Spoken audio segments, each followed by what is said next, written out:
loading properly the last few times.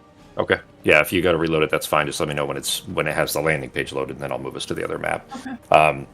Where we left off, you guys, well, Norok and Sarah had killed the demon leashing Seardaman that was in the other room there, and now the Unchained Varrock is turning around and kind of going after the group. Norok had grabbed Sarah and attempted to flee the room, stepping into the chamber just literally because he was the very first person on initiative order after the trap triggered. So with a nice roll, at least, a extremely lucky roll of the 1% chance of hitting the number that she needed to not get yanked as well, Sarah was dropped. Norok was slammed into the ceiling and impaled on a couple of spikes.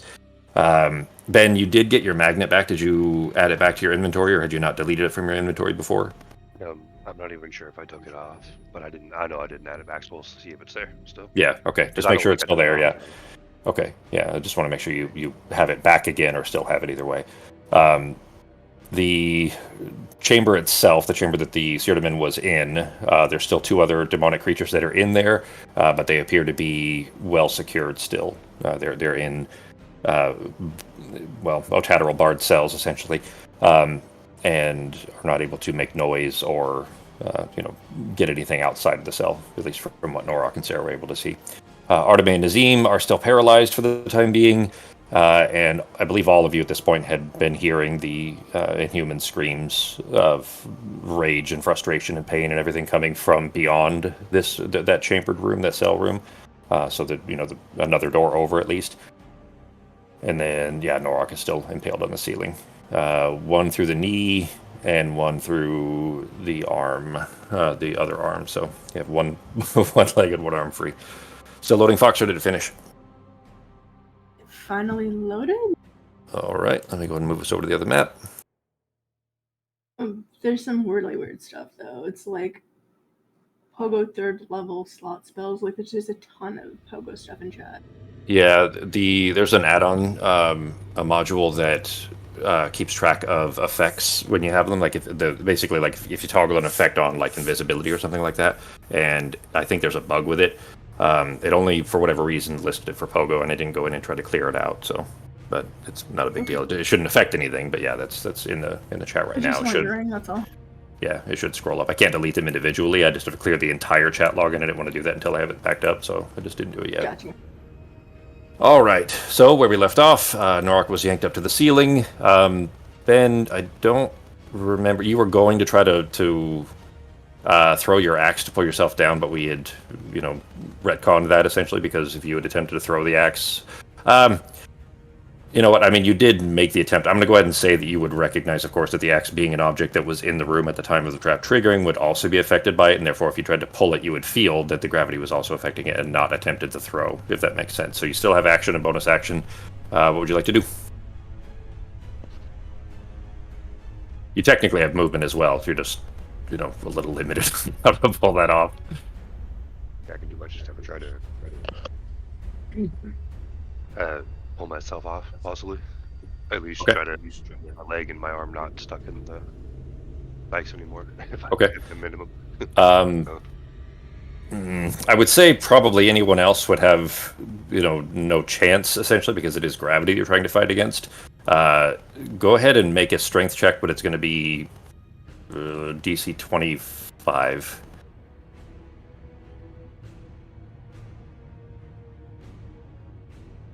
I'm raging at disadvantage. I mean, technically it should be disadvantage, so it would be a flat, but I'd say you can go ahead and have it. That's fine. A DC 25 is still, it's going to be extremely tough at best, if not impossible. Sorry, that's too loud. Let me turn that down a bit.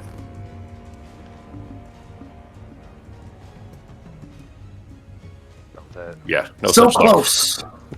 Yeah, almost there.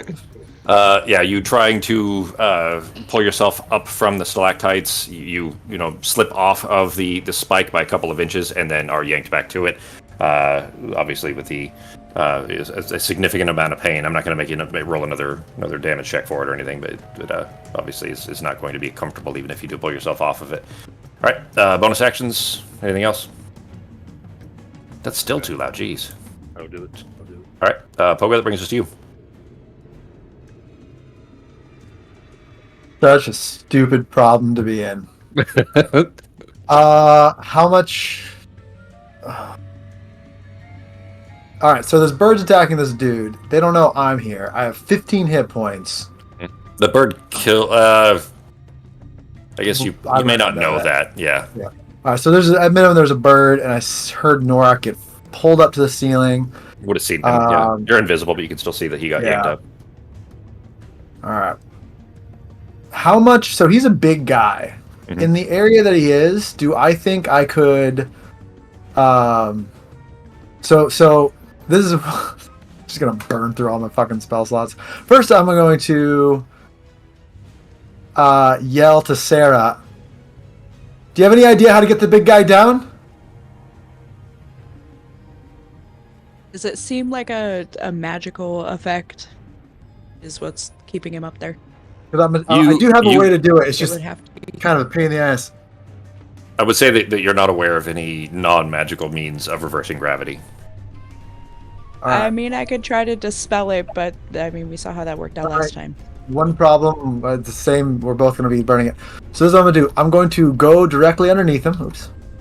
And I'm going to yell at him to hand me down the end of his axe. Oh, wait, fuck. I think I figured this out. This won't work anyways, because I can't bring it with a person. I think it was the end of the last one. I was going to just use Thunderstep, but I think it only works with people one level bigger than me. Let me double check real quick. Well, you're still considered... No, you are considered small, that's right. So you'd only be able to jump a medium. He's actually still considered medium, though. Yeah. You know that, right? Medium? Yeah, he's... I mean, we're kind of stretching the rules a little bit, but he is, at 8 feet tall, he's literally the maximum size to still be medium. Oh, no, it's of my size or smaller. Oh, shit, so it's still... Just kidding. Through God, all things are possible. So jot that down. Not that down. That's such a good episode, too. Alright, so... That was my plan, and I fucking forgot right there at the end. Alright, I'm switching it up. I'm going to use my movement. Let's see, 5... 15, 20, 25 to get in here, and I'm going to use my action to try to find a switch or a button or something that might turn this ceiling off. Okay. So can I roll for perception? Yeah. Make an investigation. You're looking for something specific. Investigation? Sounds good.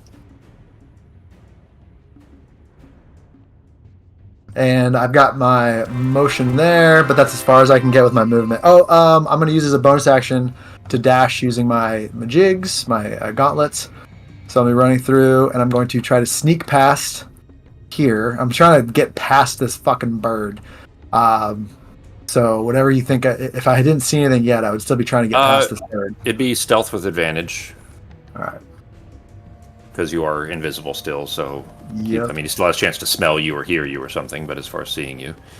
all right. No, you slip behind one of its kind of crushed up wings that it has bent against the wall and kind of curled around the floor. You kind of have to leap over the feathers to avoid stepping on it and, alerting it to your presence, but you leap over that and onto the concrete area in the far side, almost crashing into the bars.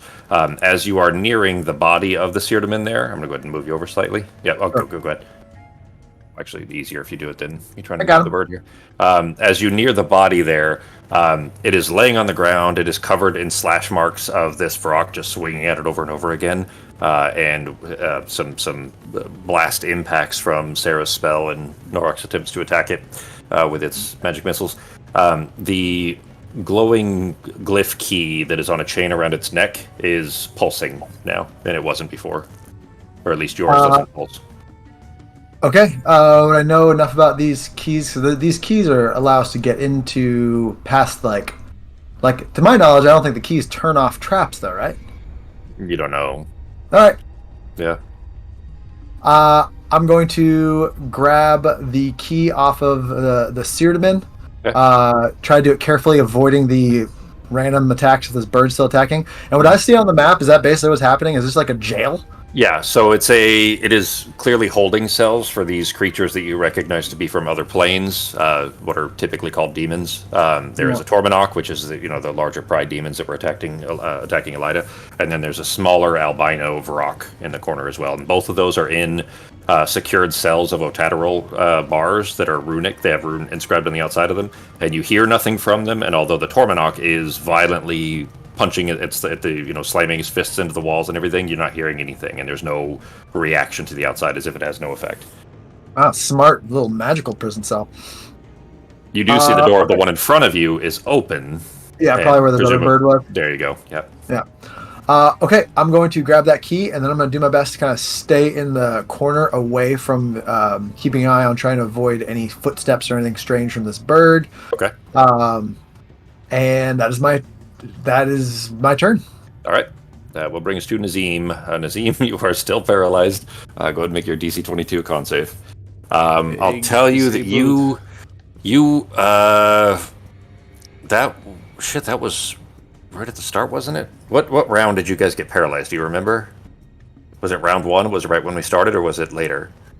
I think it was round. It was the first one, and then yeah. Yeah, Arteme got paralyzed like round 3 or 4. Actually, we were paralyzed before the first round because we were paralyzed before we were acid clouded or gaseous. No. That's when combat started. But I had started initiative order before that, so that you guys could track getting through the room. And you weren't in combat, but you were in initiative order to get through that. I think it was round 1, and then in that case, Nazim, you got a 20 anyway.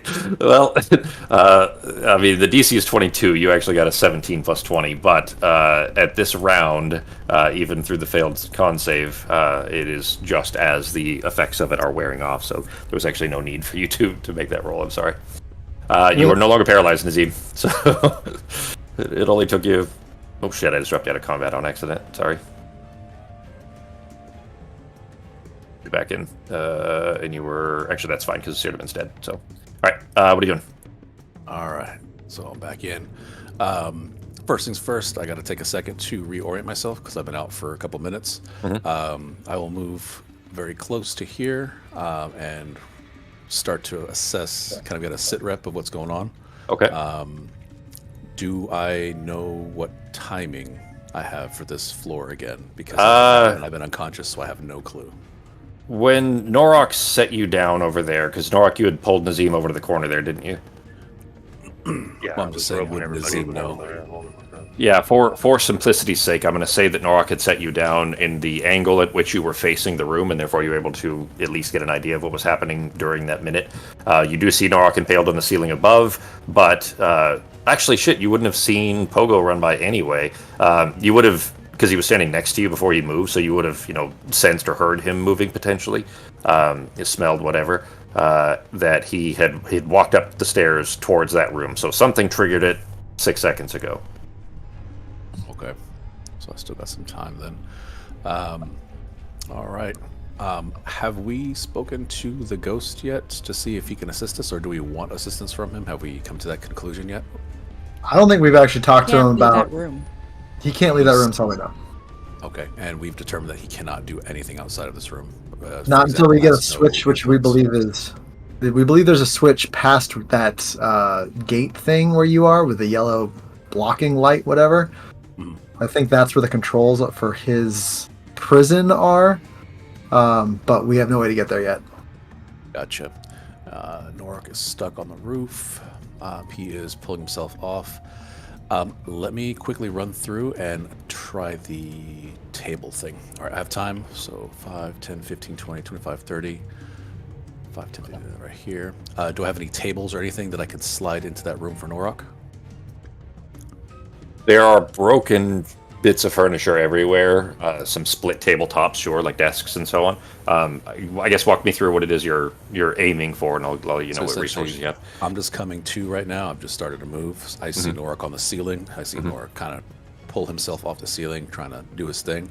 I'm going to do whatever I can to see if I can start adding things to the ceiling to maybe assist him, get him off the spikes, or get him some leverage. Anything that he could use to push off the wall. Sure. So I'm just going to grab the longest, most stable thing, maybe a broken bench or a broken table, a 2x4, something. and just slide it through the door. Okay. As close as I can to where Norok is, not hitting him, of course, above. So when it does go up, it'll be right next to him. Maybe he can use that as leverage or just anything on his route. All right. Yeah, there's a sturdy enough wood oak table, like a desktop, desk surface that has been split into, down the middle enough that you're able to kind of separate enough and set it in almost like a plank. And it seems reasoning for that is either Nora can use this to mitigate any type of extra damage or lessen any damage while he's up there, or maybe use it as a tool to push himself off or to assist with however he needs. Okay. Get him some tools. All right. So you throw that into the room on the floor. It stays on the floor for now, of course, but it is there and in position that when it gets yanked up, it will be near Norok, but not hitting him. The ceiling is the roof. It is. All right, that it for Nazim? That's it for now. I'm completely unaware of what's happening in Pogo's room right now. All right. The very angry and enraged Varrock, it turns in its turns around and sees the little shadowy halfling there. Doesn't seem to notice or care maybe that the Yogg is up on the ceiling there.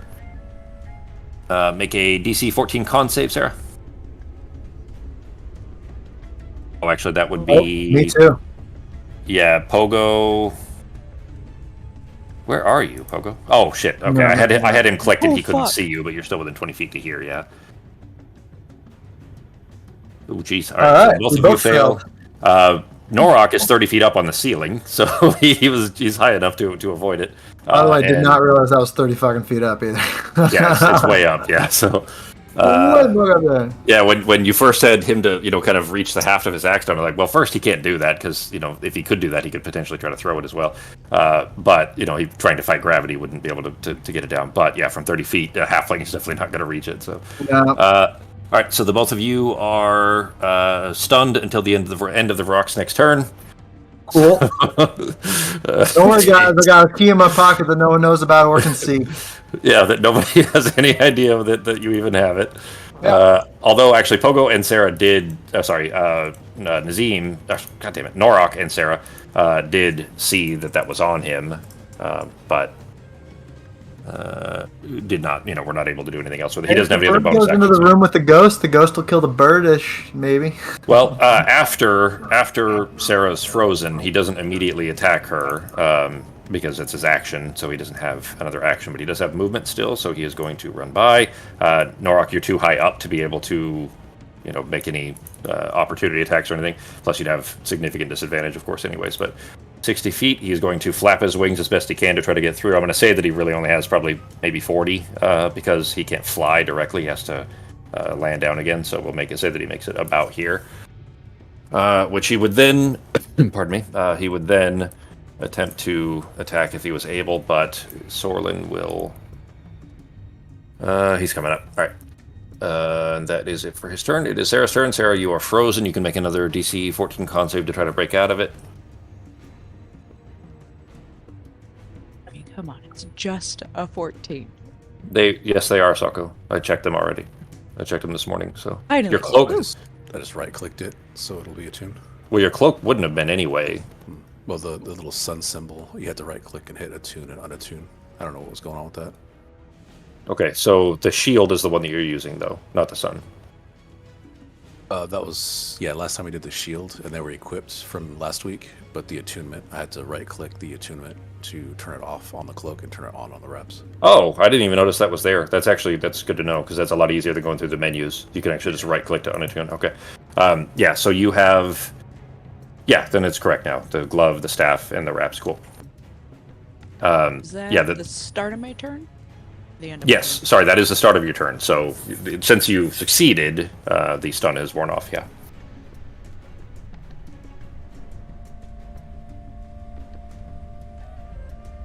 I guess we're just going to use all the spell slots. Alright, let's try another dispel on the ceiling, I guess. Okay. And if I upcast this, it doesn't matter, right? It doesn't change. Dispel if you meet. Counter? Yeah, no, not like that. If you meet the spell's level, then it automatically dispels. If you don't meet the spell's level, then it's a roll. Oh. But you don't know what the spell's level is. You can expect it's very Yeah. high, because what you have seen in the trap so far was very high. Mm-hmm. You know, this is an important government building where they don't, well, that's not always the case for government buildings, but where they don't take their security too lightly. Apparently fucking banks take their security super lightly, though. Remember that Mr. Cooper one from a few days ago, guys? Yeah. Well, a couple weeks now. Well, Lone Care did the same thing last week. Yes. Yep. So, exact same thing. They got hit by the... Well, I don't know if it was the same company or anything. We have no idea. They won't tell us, obviously, but they're also one of our clients, so we had to spin up that same kind of rescue program to get them up and running in the meantime, like we did for Mr. Cooper. Open Anyway. all the attachments. Yeah, apparently. We actually got hit with a phishing attempt, too, but we were able to catch it. Everything was working as expected, so... Anyway, sorry, go ahead. Alright, so we really need Norak off of the ceiling, right? It's up to And you nobody guys. found any I'm switches? sure Norok would like to be off the ceiling, but yeah.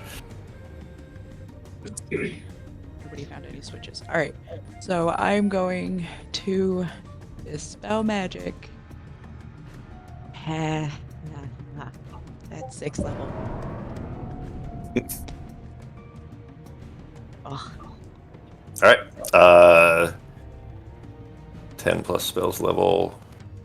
Jesus Christ. Yeah, so go Still ahead have to and roll. make a... Yep, you still do. Well, you saw what it was for the wall, for that door there with the paralytic enchantment there. Spellcasting ability, so for you that'll be Charisma. Make a Charisma check with disadvantage, and it's a DC 17. Disadvantage. Disadvantage. God damn, that's not fair. Why is it 3? Oh, because you rolled 2 1s. Oh, Hey. man. Wow. So, Go technically, you're ahead. still within 30 feet of me. Yeah, she is. So you get to re-roll that as my reaction. Yeah. Just reroll it again at Actually, you're disadvantage. stunned, though. Let's see. Oh, I'm stunned? I don't know Hang if on. my... I Well, think it's just being around me. That's what I'm looking for, is if you... I don't know if you are actually making any action or if it's just a luck thing. Here, let me put it bountiful. You rolled 3 1s? Is that it? She rolled 2 1s. She had disadvantage. She rolled 1 1, and then Halfling Luck gave her another roll from that, and it was another 1. So she got 2 1s on disadvantage. I was looking for regular Halfling Luck. Okay. I guess technically I have to see her falter. I mean, she's just barely around the corner. I would say that your stun was, you were still facing the body. Even though, I mean, your character, the image on the map isn't. But if you were grabbing the thing and keeping an eye on the Vrock, then you would have been looking in her direction. Yeah. All right. So only C. So go ahead and you can reroll it, Sarah. Okay, so do I re-roll it as disadvantage again, or just a It is. It's just one of them. Yeah. So just one. so just normal? Yeah. Yep. Are you? Well, hang on. serious? Okay, so your Halfling Luck couldn't trigger twice in the same round, though. Yeah. I don't think. Let me Yeah. look. Yeah, unfortunately. That is... Halfling luck. Well, here's the thing. So Sarah's Halfling Luck triggered, then Pogo's Bountiful Luck, and then she rolled another one, and it would have been her rolling or getting Halfling Luck again on the same turn. You see what I'm saying? You know what's interesting? It doesn't specifically say it against it, but I don't know if that's ever happened before in the history of this fucking game. Yeah, that is a super niche case. I'm gonna say, just because you guys have been paralyzed for a lot of this. I've warned you guys plenty that these traps are not necessarily nice, and I've taken a little bit of the edge off of them already. But there's a lot of 1 in 8,000. That's the 1 in 8,000. Was it really for 3 1s in a row out of 4 3 of dice? any of the same number in a row. Yeah. 1 in 8,000. On a d20. All right, so I'm going to go ahead and take the 19. I mean, technically, all the abilities are there. The question is ambiguous, and since there isn't a set, here's how to rule in this certain situation, we'll say that the 19, the reroll, takes effect, which makes it a 24. You cast the dispel at the ceiling, and Norok, you are still impaled, and you feel yourself beginning to slip, and then it's all over, and you fall to the ground. You are going to take falling damage, which is going to suck, and then you're going to take a whole lot of bleeding from, very rapidly having giant holes punched in your leg and your arm. So falling damage is 3d10. Hang on, is d8s or d10s for? I think it's d10s, right? For every 10 feet. Pretty sure it's d10s. Bludgeoning, so that's 4 damage. G. Why is it not letting me right click that? And we'll call it half damage for the fall, which is 6 instead of 12. Nope, wrong one.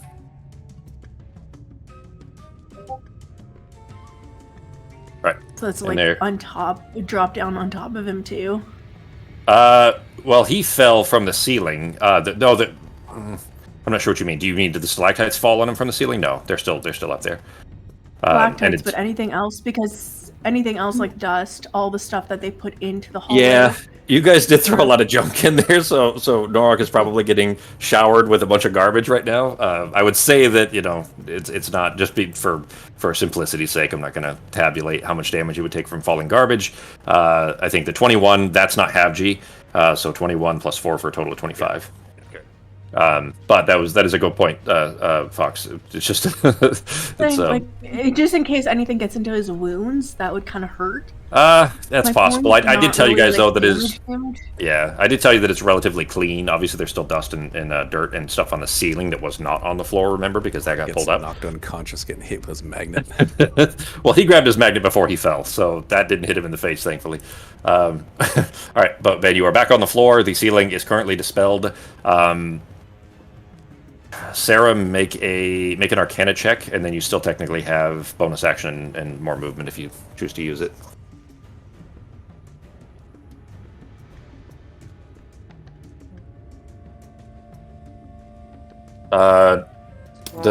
Jeez, what is?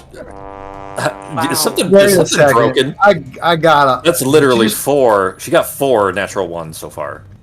Well, now I gotta see what that is. Backfires. Like without halfling luck, she would just literally have spent the entire game, rolling. Well, so far, anyways, natural ones. Doing nothing. Yeah, which is what 1 in 160,000. Wasn't it like last week? Pogo got like 5 plus 20s in a row. So he did. No, I didn't get it in a row. I got 2 in a row, and then missed a couple, then got another 20. I got 3 total. Yeah, but maybe not in a row. Get them in a row is nonsense. Yeah. All right. Well, Okay, with halfling luck though. Yeah.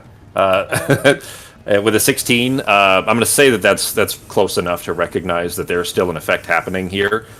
You dispelled the current trap, the current enchantment that had Norok stuck to the ceiling, but it didn't stop the trap altogether. It didn't break the whole thing. You just basically broke this cycle, if that makes sense. Okay. Everybody got well. Sarah knows that, so okay. I will yell at everyone. It's not completely broken. It'll do it again. Stay out of the room. And Norok is laying on the ground still, so if he doesn't get out of there quick, it's going to pull him right back up again. So, all right, bonus action movement.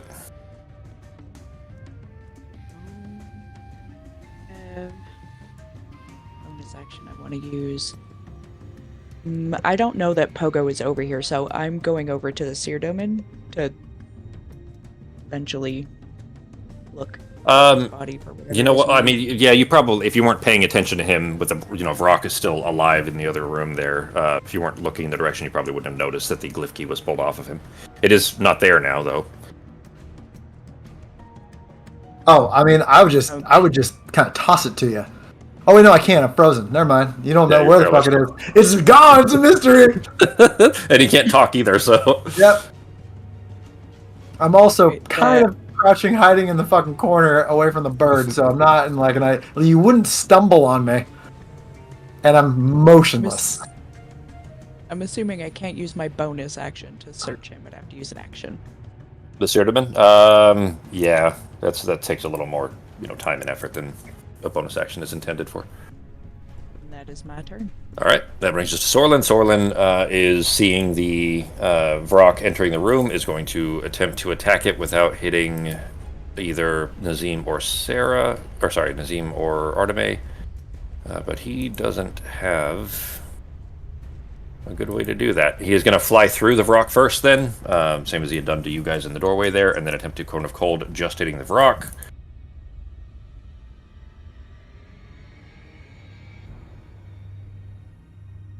If I could click the right button here. There we go. Yeah, that'll do. All right.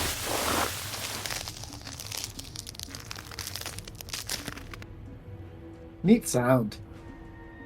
Some of them work really well. Some of them are super, super loud for some reason. All right, so he saved.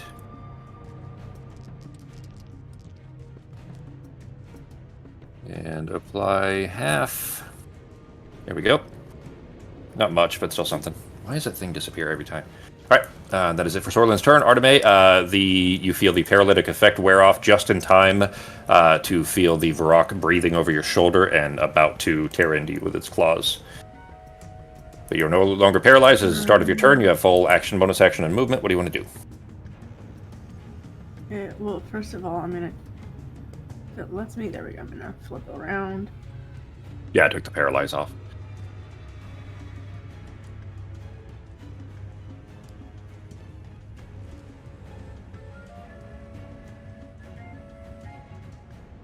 I'm gonna use my produce flame cantrip and shoot it out of. Okay. This one is weakened, by the way. Well, not that you would necessarily know. Hey, natural 20. What a normal one would look like. It definitely looks like it's been pretty badly beaten, and is not at full health. Nice. All right, 22. That was supposed to be critical hit, right? Because of the 20. Yep. All right. So 22 damage. Any bonus actions or movement? It is within melee range of you. Meaning it will prompt opportunity attacks if you move. Bonus melee on my shillelagh, my staff. All right. All right. So you put shillelagh up then. That's it for your turn. I guess, is that it for your turn then, Fox? Sorry.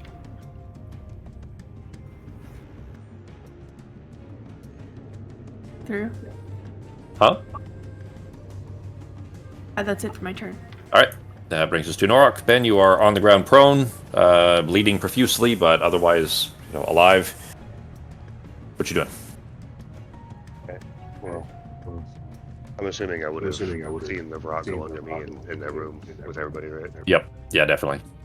And I'm moving that way then. And Okay. also so I can get out of this room, because I heard Sarah say that this room's still active, so I'm out. All right. Is there room for me there? Even if I move over? There is, but if you try to make a swing from there, you have not great odds of not. Well, you have a decent chance of hitting Nazim. He is floating right in front of you. You don't have a good angle to hit the rock there. I'll see you coming in. I'll start to eyeball behind you, so you kind of know what I'll be doing. All right.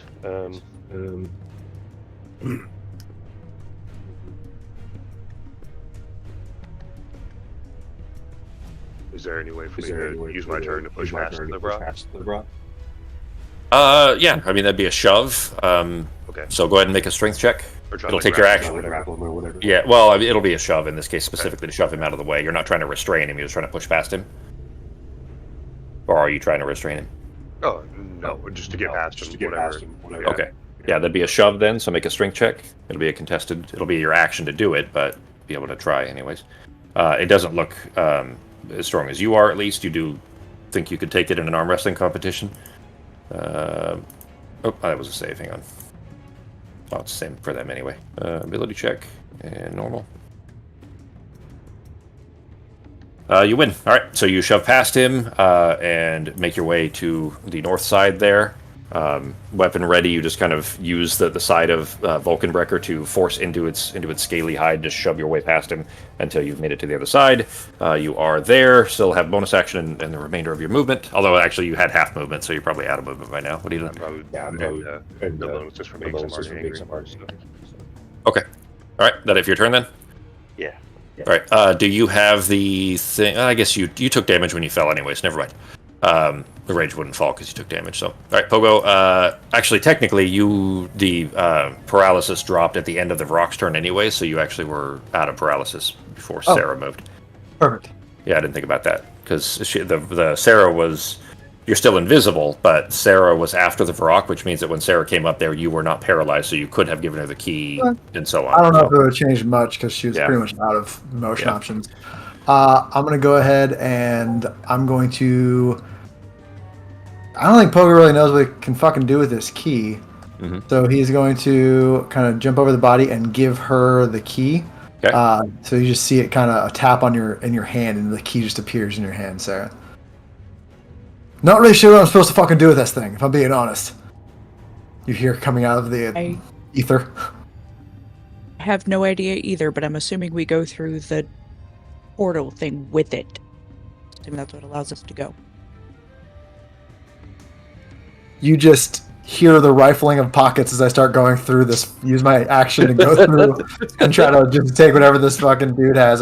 You see his coat like flapping up and all his pockets opening and going inside out and shit. Yeah, if we find anything good. Yeah, me too. 25 gold on him. Some, rings and jewelry that he had on him that that he was wearing don't appear to be magical in nature, just mundane. You estimate they probably have some value, but not huge.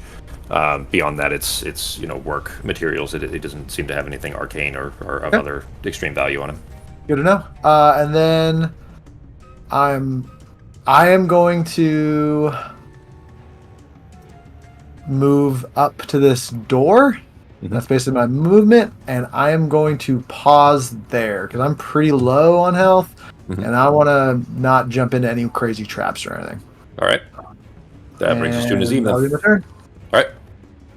What you doing, Nazim? All right, Nazim standing next to this beast. When he saw that ice, that cone of frost, I think it was, casted. Cone of cold, yeah. Yep. Cone of cold. Did he notice that it was effective? What kind of knowledge does Nazim have of this beast? You know what? Go ahead and... I guess an Arcana check. There's not much else that would be useful there, so go ahead and make an Arcana check. Be right back. Because it is clearly a denizen of an arcane rill where you would pull magical energies from for spells. There's some familiarity, at least, of what kind of a creature it is. Essentially, Nazim is trying to go through his mind to see if he's encountered something like that for a weakness or a way in.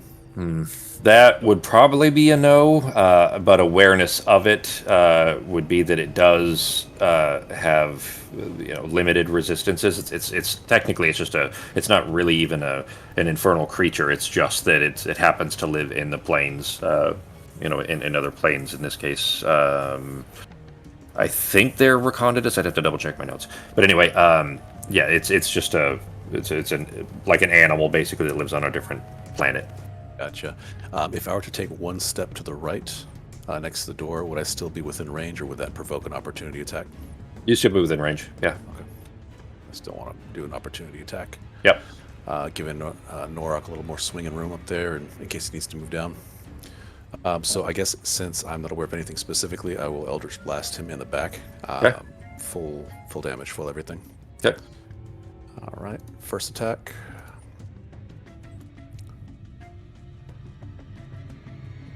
Go ahead and roll them. Its AC is 15 actually, so any 15s are going to hit. 15 and above. All right, so all three hit. Oh, sorry, I did one extra. Sorry. No problem. So all three. You guys aren't 17 yet, so 3 of them. But go ahead and roll. The fourth one wouldn't hit, but but we're counting the 3 anyway. So yeah.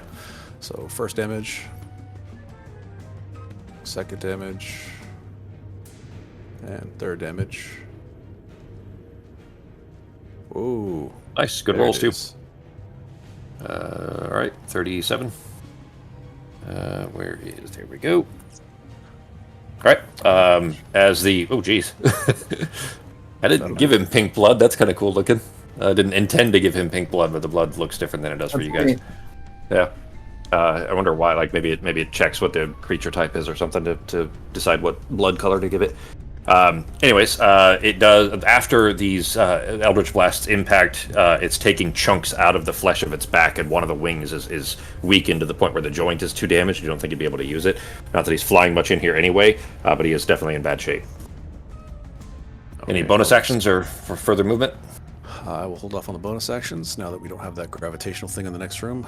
I'm not going to shove him in there, so I'm good for now. All right. Let's see. I think he doesn't. Oh, that's 1 a day. Okay.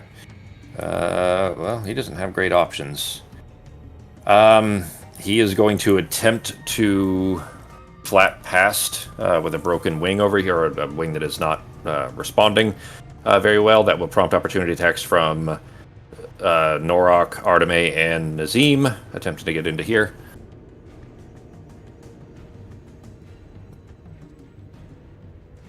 He's trying to flee, Can obviously. I use... Okay, well, Yeah, you can do your shillelagh. shillelagh. Yeah, yep. Yeah, the shillelagh is, after you've casted it, it's just a melee attack, like any other regular melee attack. It's just a magical weapon at that point.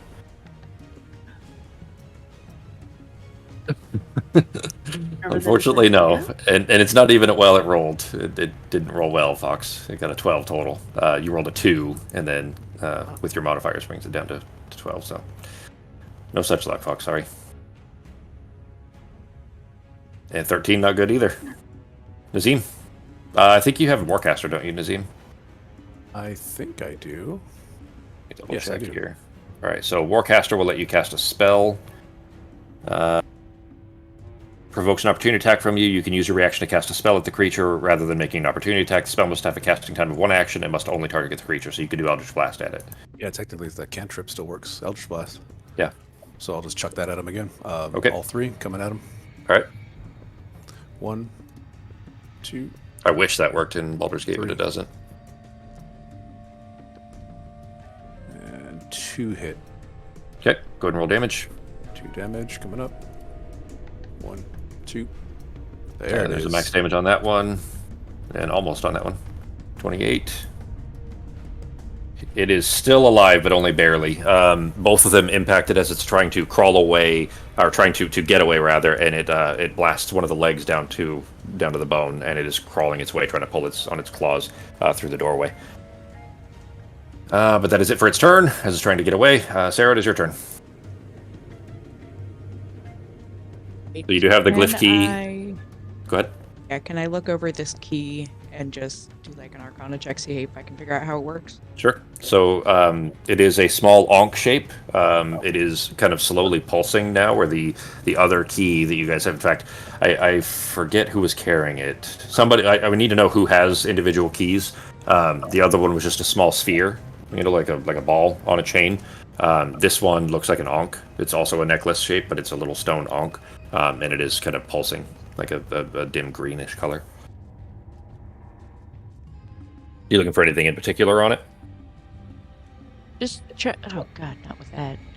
I was just trying to figure out like how it would work, if it does anything other than just let us go through the portal. You don't know, and there's no way for you to tell by looking at it, I guess is how I'd say that. Which just identify as a ritual. It takes 11 minutes. Yep. I think you can cast it. You can cast it regularly, but it's still 1 minute on its own, so it's still not great for an in combat. I only have it as a Oh, you only have it as a ritual, yeah. Okay. My casting time is 11 minutes. Okay. There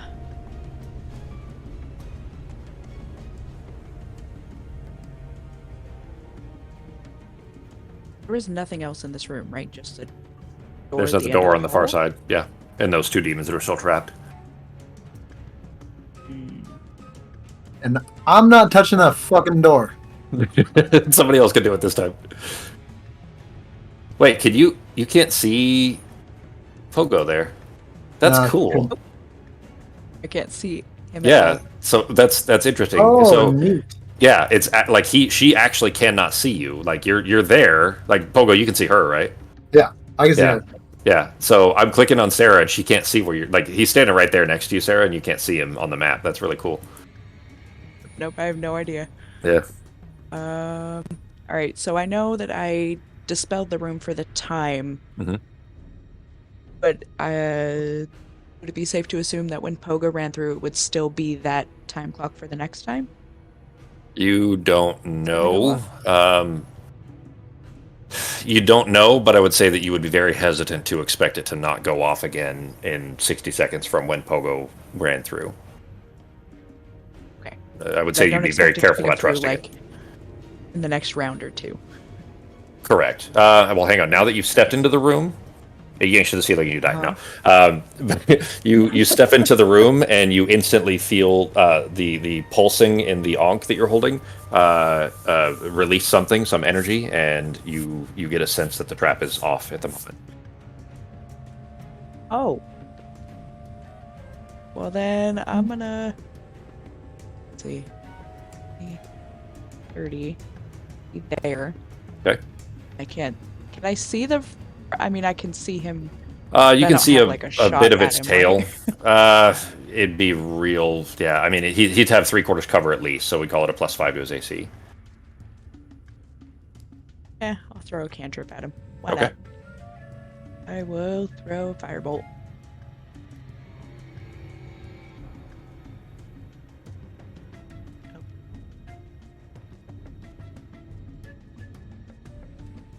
Oh, natural 20. All right, that will do.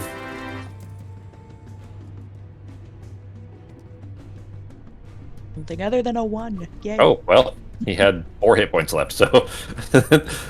Nazim, a small mote of fire flies over your shoulder in the direction of the rock impacting in its tail. There is a screech from it as it tries to pull itself forward, and then it slowly stops moving as it dies in the hallway. Partially blocking the hallway, in fact, so... If you guys need to go back that way, you're gonna have to crawl over a dead rock to get there. Guys, I think that the room is deactivated if I stand in here with the key. Are you just testing by standing in the middle of the fucking room? No, well, like I felt a pulse and it feels like it's not working anymore. So I think I we're am okay, going to just as long watch. as it's in the room. All right. Then if your turn, Sarah. Yep. All right. At the moment, there aren't any other. You know what? I'll leave it up to you guys. There aren't any other threats happening at the moment. Artemis, do you have anything specific you want to do here? And then we can return to out of initiative order, at least for the moment. Maybe move the bird out of that place. You doing that by yourself would be quite difficult because of its size. It's not that it would be impossible, but it'll definitely take a lot of effort for you to be able to pull that off on your own. But you do have, others nearby too that can assist you. Okay, well, I could ask Norok to help move it, because if we have to go back into that room, we don't want the bird in there. Yeah. Yeah, it would make getting back through that tunnel take more time if you had to leave in a hurry, that's for sure. Okay. All right, so we'll go ahead and say we're out of initiative order for the time being, in that you have means of at least temporarily disabling that trap, so I'll say that we'll just assume that you guys are using that efficiently to, not get yourselves yanked up to the ceiling. You managed to get through all that with only Norak getting impaled on the spike, so that's good. Of all of you, he's the one that could afford it the most, I suppose, so... all right, what are you guys doing? Doesn't the To go key? through this portal, right? Yeah, doesn't the key get us through the next portal? It probably get us through the next portal. The golden thing to the north. I mean, if y'all want to sit here for 11 minutes, I'll cast Identify. Have we resolved what's going on with that guy in the other room yet? Fuck me! Can we take a short rest? I'm exhausted. That is an hour. Sure. Nazim asked a question too. What was the question? Have we determined what we're going to be doing with that gentleman in the other room? The one that was fighting the bird initially? I mean, pull him in here. Doesn't seem like anyone. I'm gonna ask the ghost. Does anyone actually even come in here, ever check on you or anything? Or just leave you in here to rot, more or not rot, whatever ghosts consider rotting. They ignore me anymore. They used to come in and taunt me, but these days I think they've gotten their fill. All right, my invisibility only lasts a minute, so let me drop that. Okay. Somehow. So you take it off. That's fine. I got it. All right. If you right-click yourselves, if the center icon on the right side, that's where the status effects are. There was a new icon up on the top right by the chat messages. I think I have extra. I am going shit! Yeah, to... you did buy extras. Okay, that was your bauble. So I got 1 regular bauble left and 2 stronger ones. Okay. Well, you'll have to start over the cast. So I'm gonna drag the Seardaman into this fucking room. I thought it worked just at the end of it if I rolled a... Yeah, let me click on Maybe it is. Dragging the Seardaman into that chamber over there. Pogo? Yeah, before we take a short rest, I'm going to try to just drag his body. If anyone wants to help me, feel free, but... Good! Trying to We'll drag drag him in the there. Seardaman's body into the room. Got it. In there, I moved him over, but yeah, into the chamber where everybody else is now, except for Sarah. Okay. Yeah. Yeah, it says at the end of the ritual, roll Okay. a d20. All right. Then in that case, it does finish. So we'll give you the details on it here in a moment. But that's going to take you 11 minutes to do. So whatever else everybody else is doing is. I would not mind a short rest. I mean, I suppose that thing, maybe that Seardaman, someone will come within the next hour, but, you know, if this place is run like any other government building, he'll probably just be alone in there for 6-7 hours. No one's going to notice him missing until, you know, if another one of those creatures gets out. So I think we're probably going to be all right. Gonna have been able to move the bird into this room too. Yeah, it's fine, Sarah. Or Arteme. You just wanted it in this room? Here, I'll move I mean, birds are actually a lot smaller if you fold their wings up, you know. So you just put it on its side and fold the wings up. And the hollow bones. They have hollow bones. They're not that heavy. I studied my bird law. The other thing was I'm going to take the short rest time to use my medic feat and tell everybody who's needs a bit of healing. Okay. That is... I think you have to spend 10 minutes, but as long as you do that, they get maximum hit dice, is right? During short rest, you can clean and bind the wounds of 6 willing beasts and humanoids. Make DC 15 Wisdom medicine checks on each creature. On success, the target, if they expend a hit dice during this rest, the creature can forego the roll and instead regain the maximum number of hit points that the die can restore. Only once per rest, regardless of how many hit dice it spends. It's still maximum number of hit dice for that, but if they re-rolled afterwards, it wouldn't get the benefit anymore. So who wants Me first, please. Me first, please. me. God damn it. Actually, technically, well, it's a natural. That one is but, Pogo. well, hang on. So, hang on. Hold on. So that was a natural 1, even though it's a plus 15, meaning she would have succeeded still. Natural 1 would still fail, but Pogo, you're using your reaction to allow her to reroll. Yep. Okay. Yep. So in that case, Fox, the second one that you rolled, that 28, that is for Pogo. So Pogo, you can go ahead and roll your hit dice. You get maximum. Well, you don't even need to roll them, just however many hit dice you want to spend. I'll just mark them off here, though. Yeah, that's fine. All right, who's that one for, Fox? That one is for Norok. Okay. He's so willing Norok, because he had the. Norok, if you want to, you don't need to even roll. Oh, okay, you're just doing it because that's how you mark them off. Okay, Norok, if you want to spend hit dice to heal yourself, you can roll max for them. Sweet. Sarah's injured and Nazim is injured as well, so pretty much all of you. So however many you want to spend there, Arteme. If people want to spend hit dice for it, anyways. 6 people. Yeah. True. But otherwise than that, I could just still bind their wounds. Yeah. All right, so that's Sarah. Rest here. Okay. Yeah, go ahead and click the short rest button to apply it for yourselves. For yours is particularly important, Sako, because your spell slots are short rest. Yep. For a warlock. And then go ahead and click the hit dice just to mark off however many you want to spend, but ignore the number that you roll for the hit dice and just apply the maximum amount. So for your hit dice, Nazim, it'll be 11 hit points for every one that you roll, or every one that you choose to spend. Okay. Same for Pogo. For each. Yep. Yeah. I've got 6 left, so I'm good.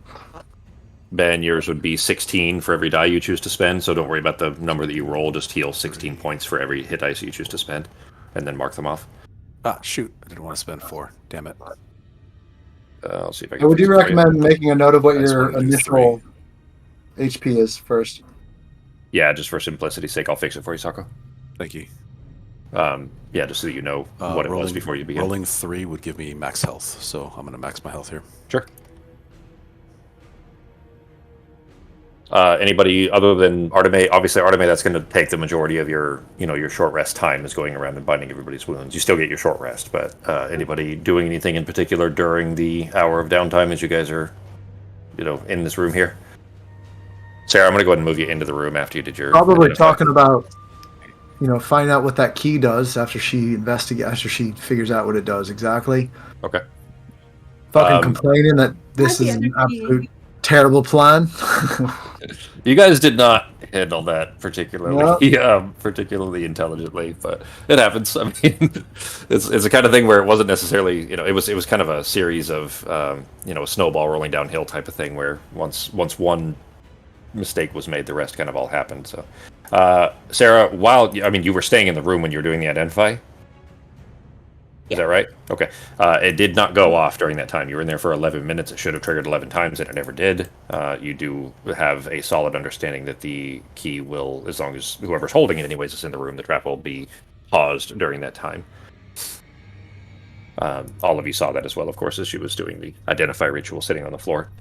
But with that finished, the keys, I'm going to say that between the two of them now, since you had a little bit of an idea of how the first one worked, and now you've received the second one, the sphere, they both work for specific portals. The portals are attuned to these keys, and certain keys will take you to certain places.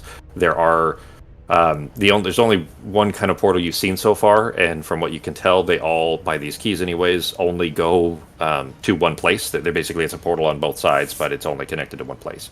By using a different key, you can get a portal to go elsewhere if a portal allows for it. There are small glyphs that you've seen around the outside of them. This is what I initially described, where the portals themselves are a small circle on the floor of small runes surrounding the outside of it. And then when it's active, anyways, it's a bright kind of white light that obscures the space behind it, so you can't see through them. But depending on which glyphs are visible, the runic symbols that are on the floor around it, that tells you which keys can be used to use that portal. So basically, portals can go to different places depending on the keys that you have. As a group, can we just go to each of these portals that we currently know about here? I think it's just 2 so far, and just note the glyphs that are around these portals just for future reference.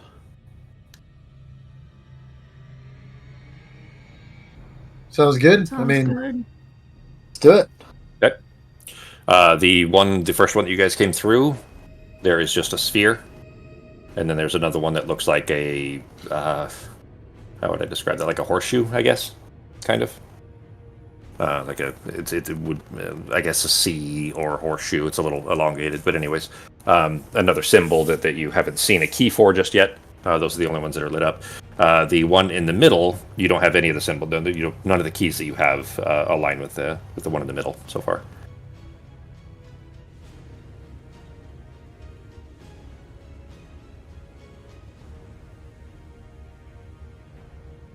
Obviously there are other portals as well. You just haven't, run into any more yet. So, anybody else doing anything with the short rest time? Who does have the other key, though, is the other question. Yeah, we need to know that. So if Sarah's holding on to the Ankh, I need to know who has the sphere. Who would have been because we got the first key from Sienna gave it to you. Maybe. Well, Maibi gave it to you through Sienna. Maibi gave it to us. So who would have taken it from Maibi? Probably Arteme or Sarah. Should we just always give the keys to one person, or should we just keep them spread out? Should probably keep them spread out. I mean, I'll take the. Which key gets us back to the beginning to where we can get the hell out of here? I'll hold on to that one. The main one, huh? He wants the one that in case all of you get killed, he can still make his way out. Yeah, maybe we should each have a key as we find them, just in case. That sounds good. So that means Pogo wants the sphere. Yeah, keep notes then of that. Let me know if you guys move them around in case that becomes relevant later. We'll make a note of who has which. Pogo, sphere, and by the way, the runic symbol for that is just a circle, so you guys understand that there are small concave spaces in these runes, but it is just essentially a circle. It's a 2D representation of it, if that potentially matters at some point. And then Sarah has the Ankh. All right. Okay. Anything else for you guys' short rest? Don't think so. I would have used most of it bandaging wounds. Yeah. All right. Then everybody is rested as best you can be. You basically have means of at least temporarily debilitating the trap in the other room. What are you guys doing? Fuck. I mean, so we just go up to I would love to try to get our new ghost friend the hell out of here, and we just have to go north. But does the key let us get past that gate, or will we just go to wherever that gate takes us with that key? Neither of the keys that you have make that gate activate. All right. So maybe we would have checked that during our rest. If you have an opportunity to fully explore that room with all the enemies in it, the monsters and everything. Fuck. You are still hearing, you are still hearing inhuman screams, like torture sounds coming from beyond that room.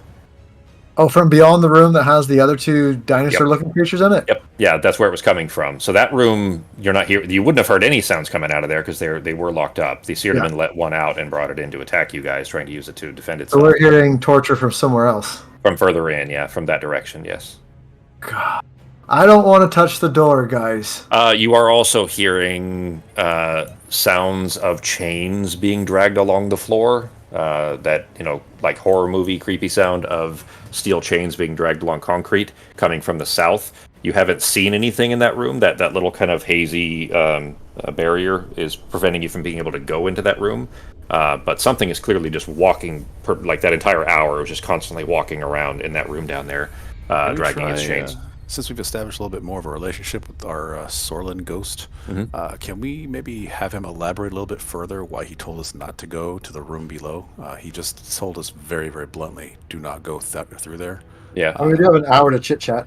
Yeah, I was about to say, can we just maybe pick his brain? Maybe he can give us some information about the room or what's in it or what he's heard or seen. Yeah, he tells you that they use that chamber as kind of a maze, and they use it to break the minds of the intelligent demons that they pull in, to make them a little more subservient, and they trap the intelligent demons in there until they stop fighting, essentially.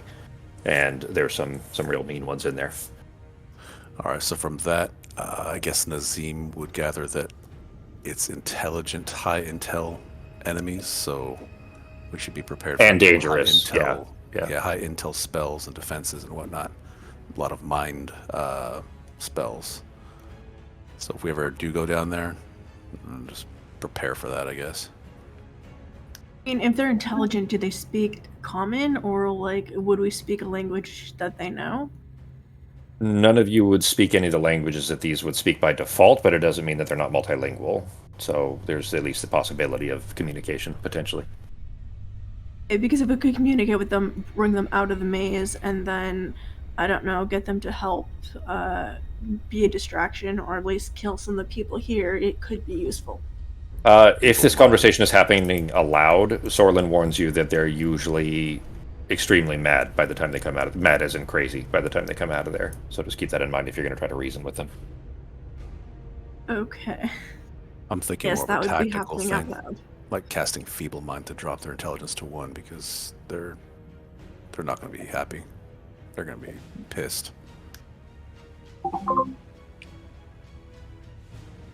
This whole place is, built with the intent of, torturing and breaking these creatures into making them weapons, and usable and functional, including Sorlin. He was tortured for 40 years before he was killed, and then they still trapped him here. So keep in mind that the creatures that are pulled from these other planes often have much more extended lifespans than they may have been. They might have been wandering in that room in there for centuries. You don't know, but certainly enough for them to go crazy.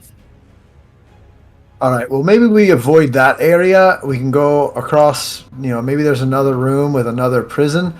But if we're going to open the door, we should have Norok tie a rope around you. Then if you touch the door, if you get, paralyzed, we can pull you back with the rope, because we're not getting that bullshit again.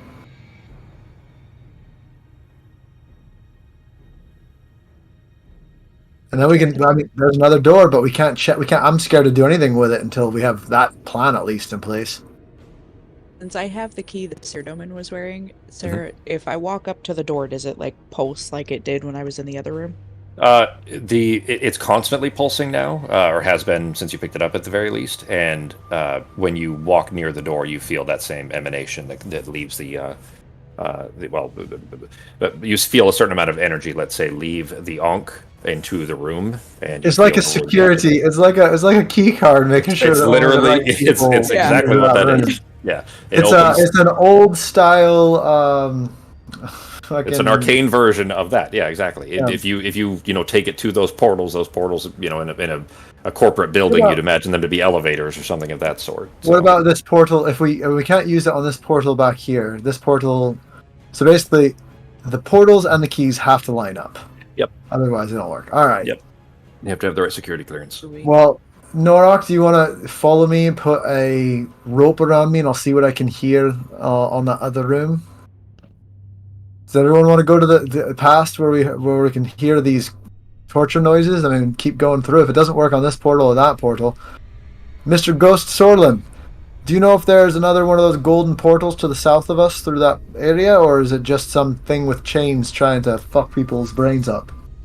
I don't know if there's one south there. There are many of them in here. I passed maybe 6 or 7 when they brought me back here. Well, maybe before we go to the brain dysfunction area, we go across through the prison area and see what might be on the other side of that door. Because if it's just a Cereman and a bird, maybe we can just take out a Cereman and a bird. As far as you know, there's still a barrier, blocking access into that, well, probably in or out, you would guess, into the area with the chains, so. Oh, okay. Yeah. There's a kind of a magical curtain preventing access. Not that you couldn't deal with it if you chose to, but...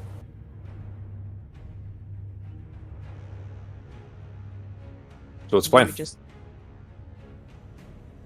I listen at the door in this other room and see if I can hear anything like on the other side, or if the screams are coming from even farther away? So you're going to walk over through the kind of prison cell room and do it from there? Is that what you're saying? Yeah. So like if I'm in the room next to the door, because you said standing there with it, I felt like I could open it, like whatever was on there wasn't trapped anymore. So okay. I want to listen and see if I can hear anything on the other side of the door if I open it. Okay. As you move towards the door, you feel it deactivate, for lack of a better term. It definitely had something on it, but you're holding the key that is deactivated, whatever the enchantment was. Listening against it, there is a thin whir coming from it that sounds just like the portal that you had stepped out of when you first came in here. It sounds like it's directly at the other side of the door.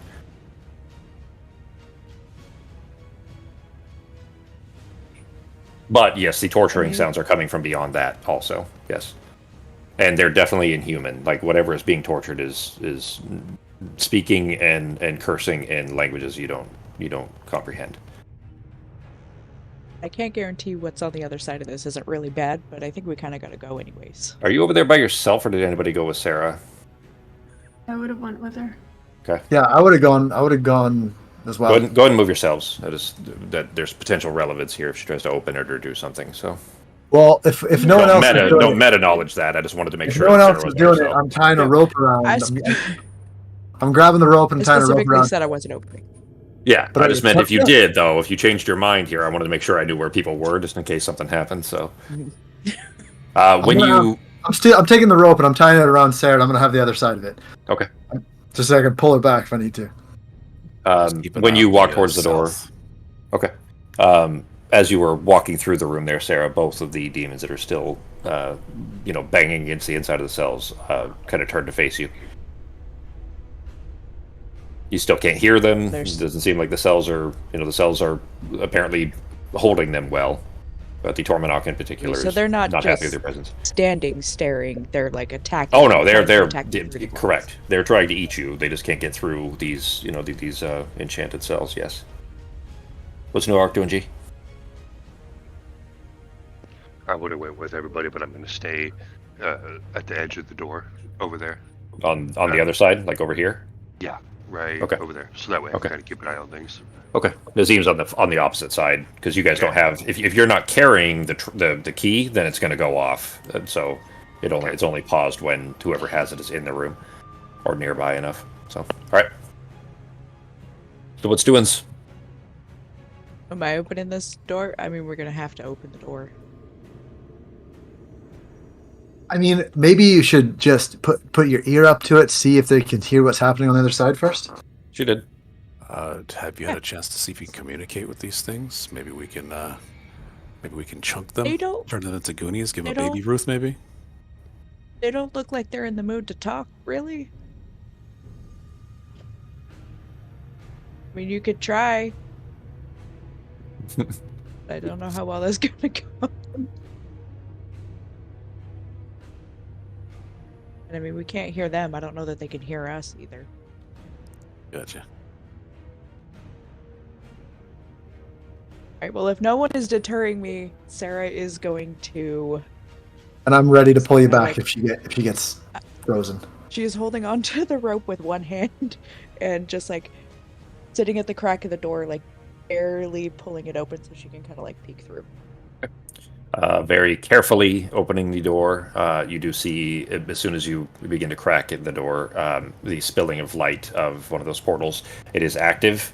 It has clearly responded to the key that you're holding. You can't see beyond it. You do know that if you are holding the key, you can walk through it to the other side there, but you can't tell what's on the other side until you do so. Oh, fucking thank God. I'm going to go ahead and untie the rope. Yeah. All right, well, I mean, should we at least see where this one fucking goes? Oh, and you know what? Let me clarify. There's something too. If Sarah's walking through it, as long as you guys are near enough to her, all of you can walk through it. It's not the kind of thing where you have to get to the side. Yeah, she doesn't have to like throw it back to you or something like that. I don't want to make it any more. I'm gonna go yellow needs to be. light or yellow sheet coming from that direction, so I'll probably start moving now. Yeah, okay. I'm also going to tell people that if the key's this far away, that ceiling might be on again. So please do not go if it's pulling shit up. So test it, etc., etc. Yeah, Nazim just walked through, but the trap is definitely back on. Well, okay. I won't be going back through there. Well, I mean, you made it through safely. When you touched it, it started the 1 minute, is what I'm getting at. Yeah, so.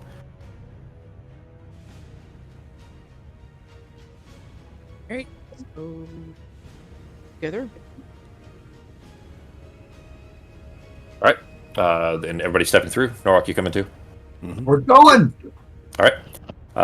So this is going to get a little complicated because it's very tight quarters, and this is one of the things that I really don't like about this map set, that I need to rebuild it and just haven't done yet, because this tiny hallway you can see there is basically 7.5 feet in length, and the majority of that really is taken up by the portal, meaning you can't see anything when you're in the portal. Only the person that's on the far side of the portal, when they get to it, and in this case it's Sarah.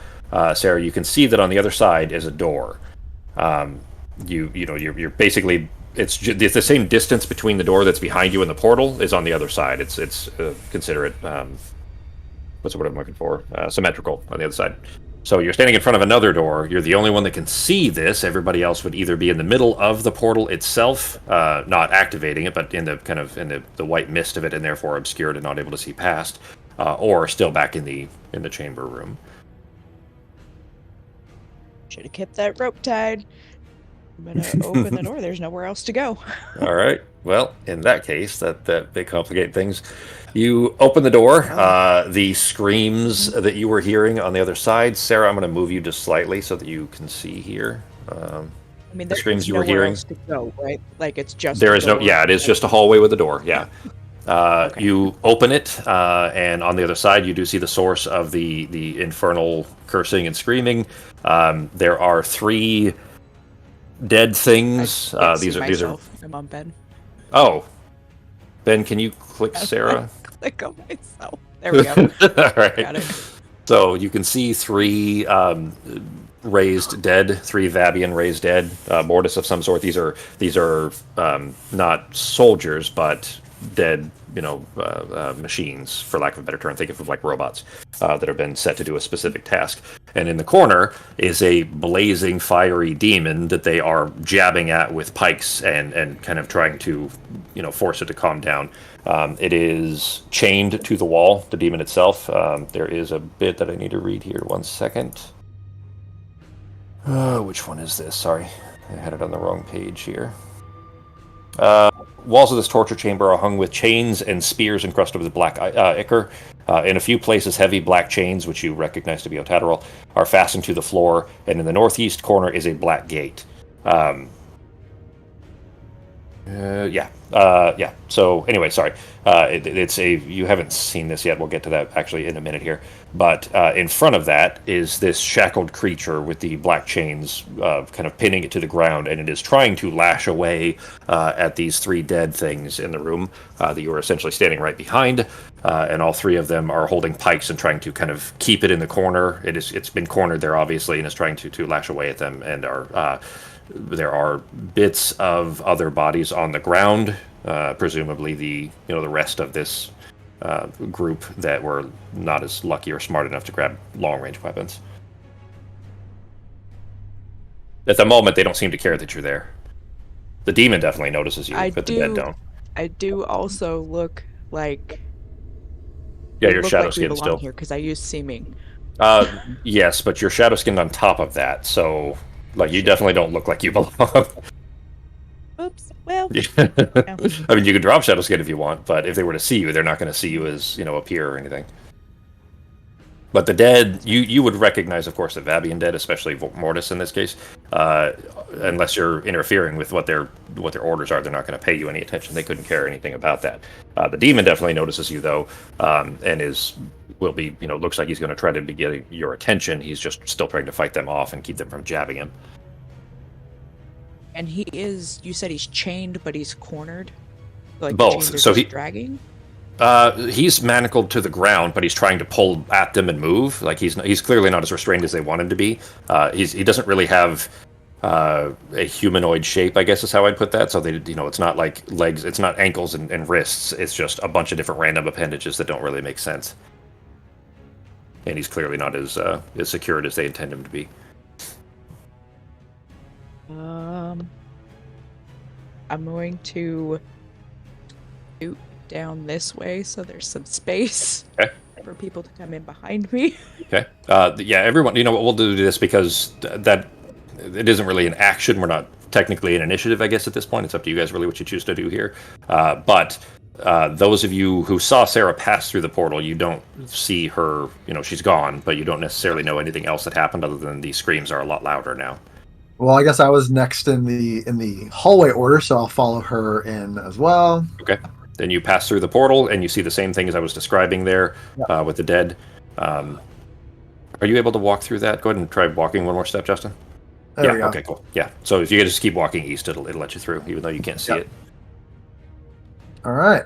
And it does deafen sound too, by the way. So I mean, it's you guys can still you can hear it, but it isn't as loud as it otherwise would be if you're on the west side because that portal makes a lot of noise on its own. Okay, and then no one seems to give a shit. The dead don't seem to care. The demon definitely does. Is the door within the demon's reach? Which door? The door to the door that to door? No, not really. No. I mean, if you stepped in front of it, yeah. Well, if you stepped in front of it, you will be. Where you're standing now, no. Okay, but like basically that door. Okay. You said something about a gate behind it? Yeah, there's another type of portal behind it that you haven't seen before. It's not responding. It's a dark. So the portals that you guys have seen so far have white rings on the floor with the different runic symbols in them, and this one is a black ring with runic symbols, and it's not active.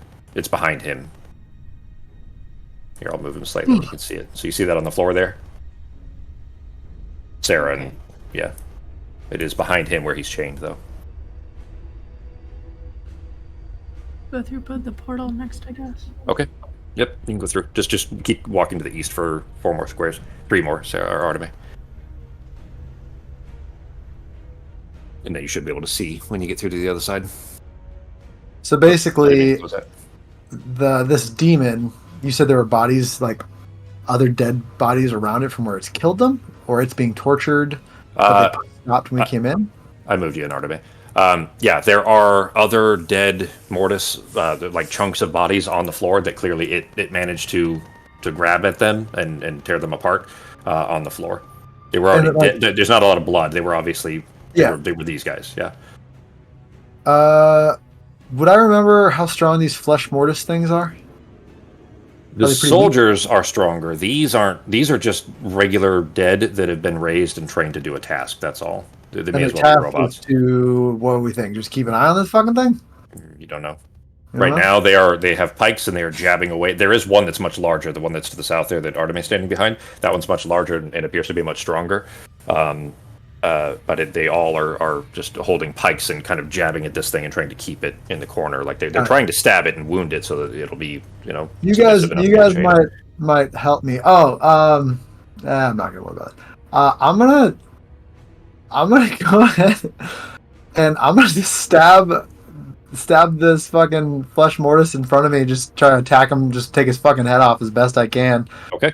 Just because I would rather have this demon. I know it's still a demon, but it's chained up, right? It's not just sitting in the corner. It's like attached there. It's like stuck somehow. It is chained, yeah. It's trying to free itself, and if he weren't being attacked, he'd probably be more successful at freeing itself. But that's up to you. But I would know that demons aren't necessarily like they're not stupid. They're intelligent creatures. So something that is relevant, certainly now, and will likely be relevant in future campaign, let's say, is that they are called demons because the more suspicious peoples and the the ultra religious peoples of this planet aren't familiar with them, but they're not. They're literally just creatures that come from a different planet. That's all. Yeah. And they call them demons typically, but some of them are actually infernal in nature, and some are not. This one probably is. Yeah, okay. I would rather be on the demon's fucking side than what we know is our enemy, so I'm going to try to stab. Actually, no, it's probably better for me to just use one of my spells. I think I'm doing more damage. With a cantrip. I am going to attack the very large one. These guys would be immune to necrotic, and I'd probably know that, huh? They certainly, resistant or something at the very least, yeah. Necrotic is typically something that attacks bloodstream, asphyxiation, things like that, and these don't have a lot of those functions. So, yep. I'm gonna go ahead and just use.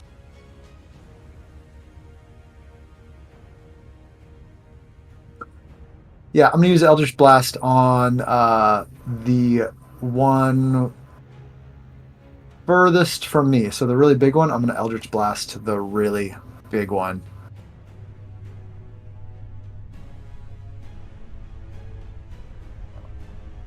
All right, 28 will hit. Good. I think you get 3 still, right? There we go. No. Do I get?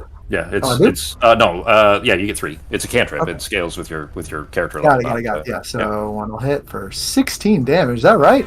3d10? Yep. Holy shit. Is the first one still up after 16 damage? Or the big guy still up? Yeah, so here, I'll apply that. 16, second one. 39 damage from a critical. And one more. Then the third one.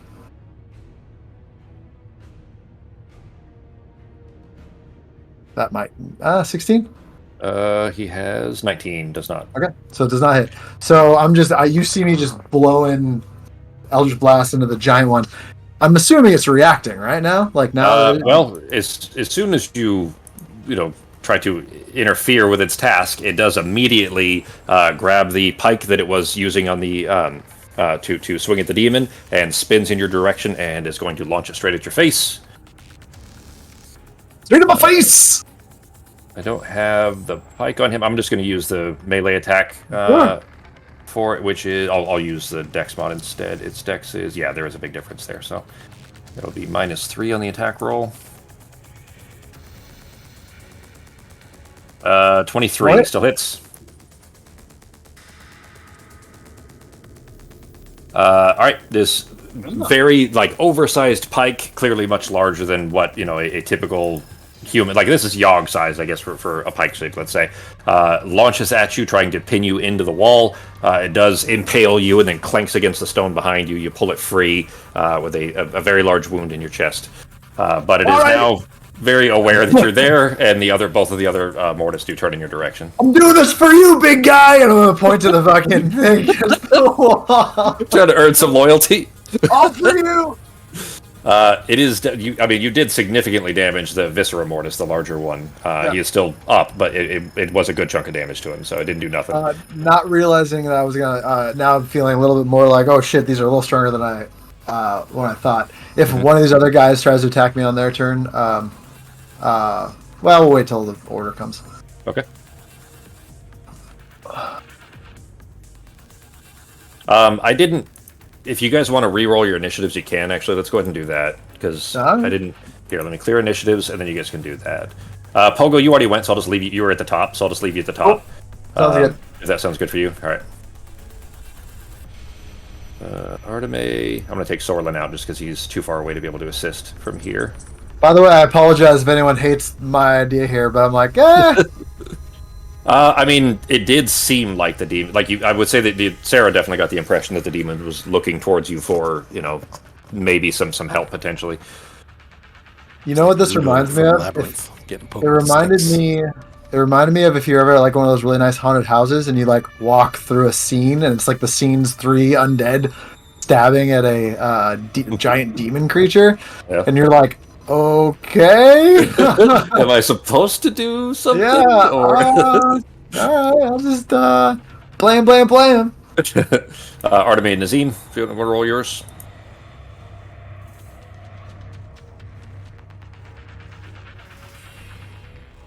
Didn't roll?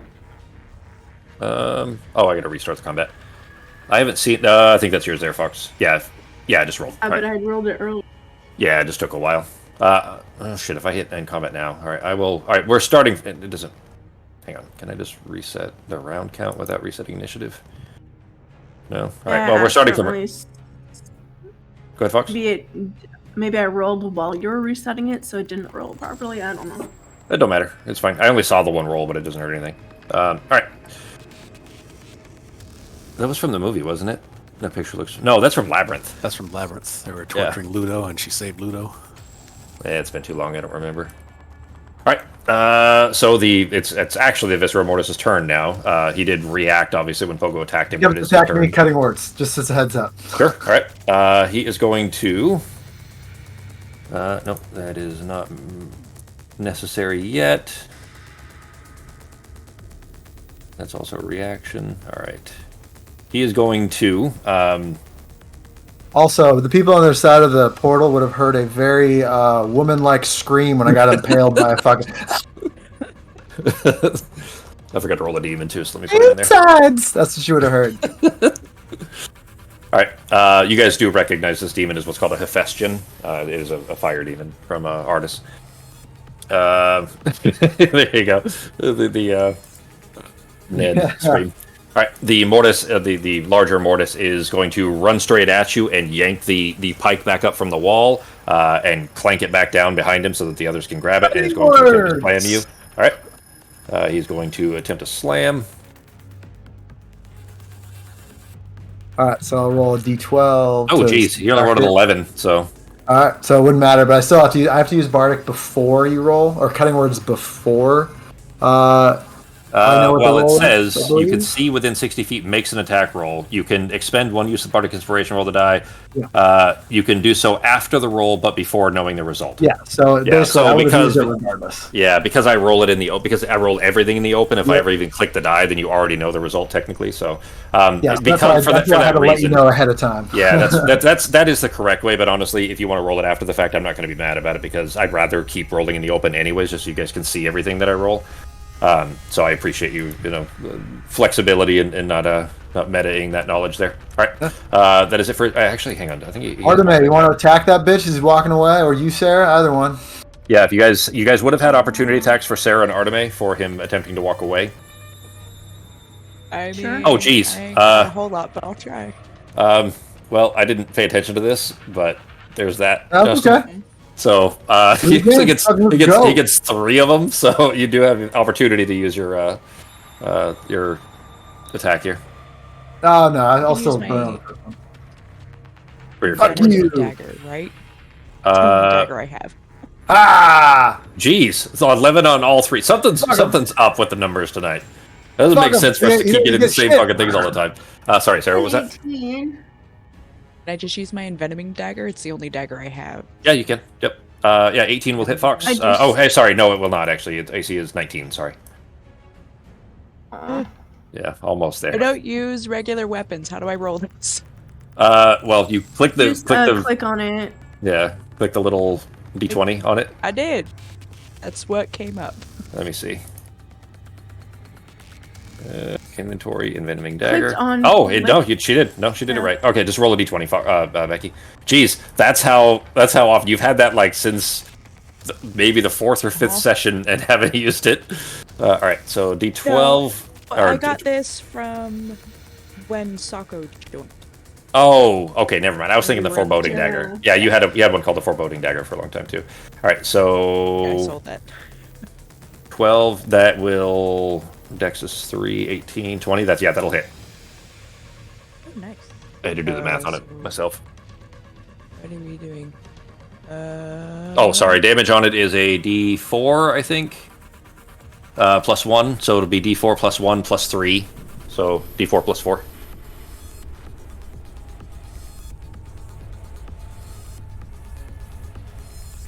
You didn't use the poison though. You didn't activate it first, but it's still 6 damage.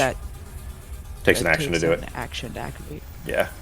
All right. Still a little jab into him as he's pulling away.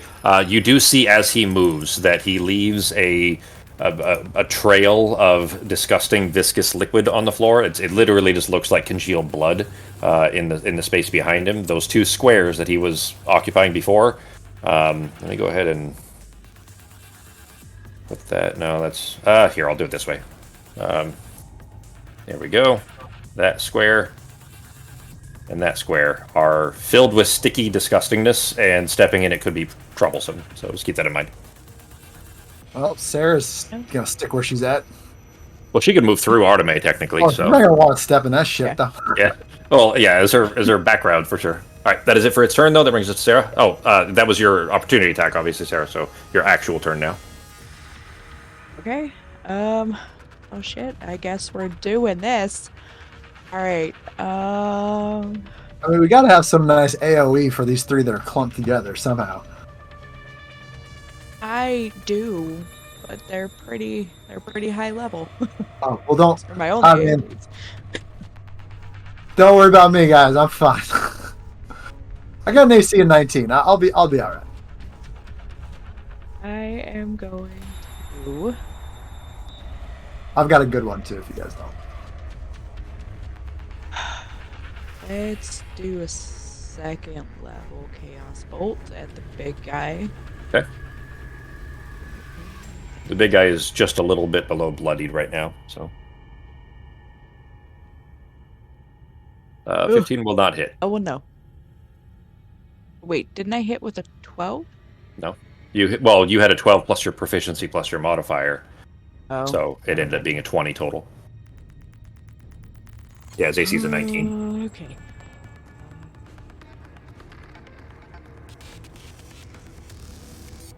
Great.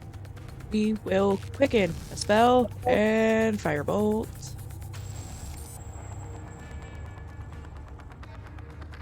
And hit him again. That will also not do. I swear to God. No luck this time. That if your turn? Yeah, just All right. stay here. Mark off your sorcery point. That'll bring us to the Hephaestion. It is going to, now that it has a kind of a clean attack at the Viscera Mortis that's directly in front of it, is going to reach its face out, extend its neck almost like a pseudopod, and try to bite into the Hephaestion. With a 20 that will hit. 24 damage to it. There is the Mortis doesn't respond in a natural fashion. Of course, it doesn't scream or anything of that sort, but it does look in the direction of the Hephaestion and realize, I guess, that it had put itself in a dangerous situation. Hang on, I think it has multi-attack as well.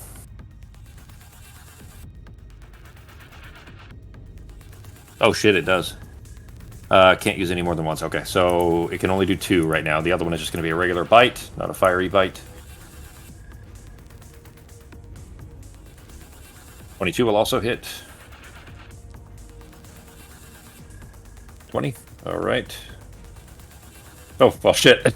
It lashes into the mortis again, tearing off of its arm, and you see some of the stitching that was holding this creature together, this viscera mortis, begin to split down its belly, and just a deluge of this disgusting black, kind of melted viscera from it falls onto the floor, and it plummets into the floor into pieces, falling apart. It is dead. Or... Deader. More dead, yeah. Re-dead. Dead again. Extra dead. And I will take it out of the initiative, if I can find it. There are way too many effects in here to find those rapidly. There we go. Alright, and out of initiative, and that is it for the Hephaestion. Ben, it is your turn.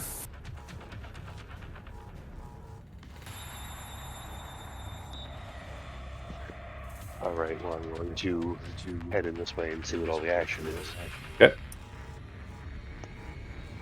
Did I see anything from here? You can't see anything until you move through the portal. So the portal itself, is obscuring your view. You can hear what's happening in the room there. So what you saw, you by now would have an idea of, what had affected it. Move one more step, G. There you go. Now you can see the room. Hey. Am I standing on somebody right now? No, you're actually clear right there. That's the only place where you could step safely. If you step one more in, that kind of bloody area is full with this sticky black, long dead blood. But there is one zombie ahead of you, and then one next to him, and then the viscera mortis to the top right of that is in pieces on the ground. I'm going to ask everybody: are we smashing it dead, or what are we doing? It's murder time, big guy. not the big fiery one. Not the big fiery one. He might be our friend. Oh, you wouldn't be raged anymore, by the way, G, because you had a short rest. So if you're going to re-rage, that's fine. But at the moment, no. I think I'll just. Good.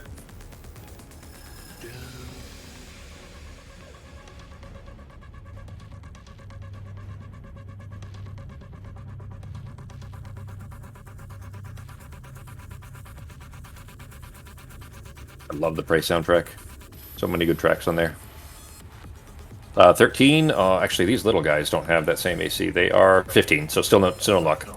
Okay. Vulcanbreaker clanks against it. It is wearing some chain underneath its, ripped and torn clothing, and Vulcanbreaker clicks away from it.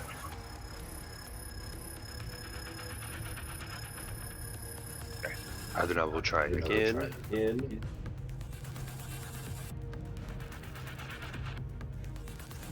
21, that will do. Okay. Move him real quick so I can get the other guy. Just move him right there. Okay, 14 damage to him. All right, you bring it down and cleave through down deep into its chest. It just kind of looks at you with a dull, disinterested glance as it's trying to yank its pike free. That'll be it for me. Okay. It did a lot of damage to him, but he's dead. He doesn't care. Okay. All right, that brings us to Dazim. What you doing, Sako? All right, we've determined that these two creatures in this room I'm in, they are not friendly even if we free them, I assume? They definitely don't look friendly. That's up to you guys what you want to do with it. So I'm going to run in and see what's going on in our room. Okay.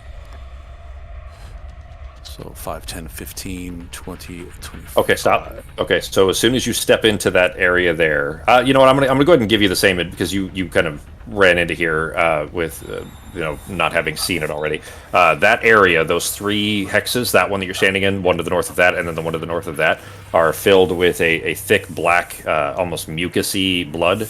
And stepping into it will not only be hazardous terrain, but potentially other ill effects. So, do you want to step there, or did you want to step elsewhere?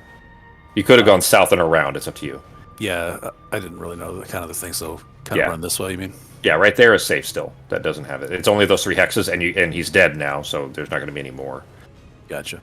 All right. Do I have a clear shot of the flesh mortis above Norok, or is Norok in a precarious place? He'd be providing, not on purpose, but he would be providing cover to that one almost entirely. I'd say at least he'd have 3/4, so he'd have a +5 to his AC.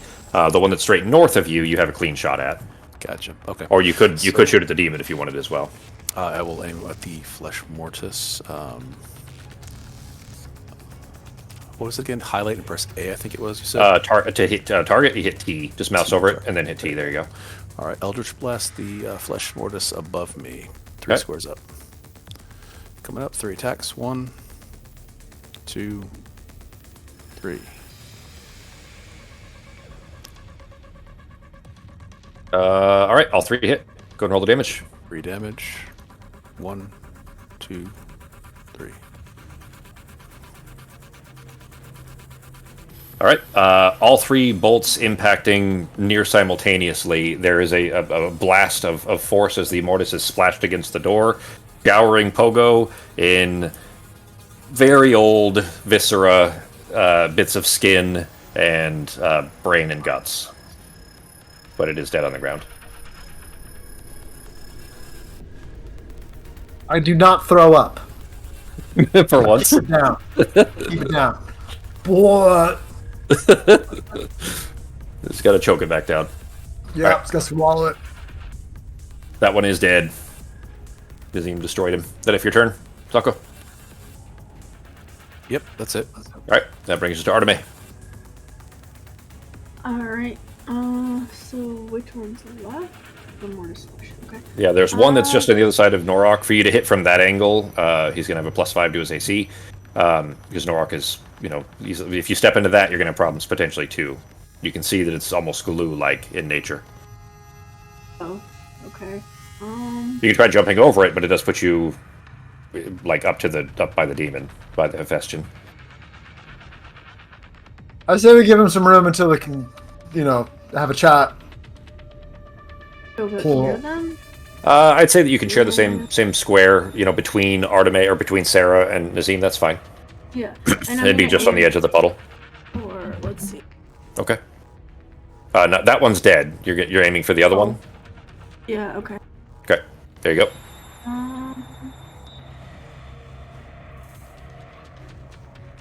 I'm going to use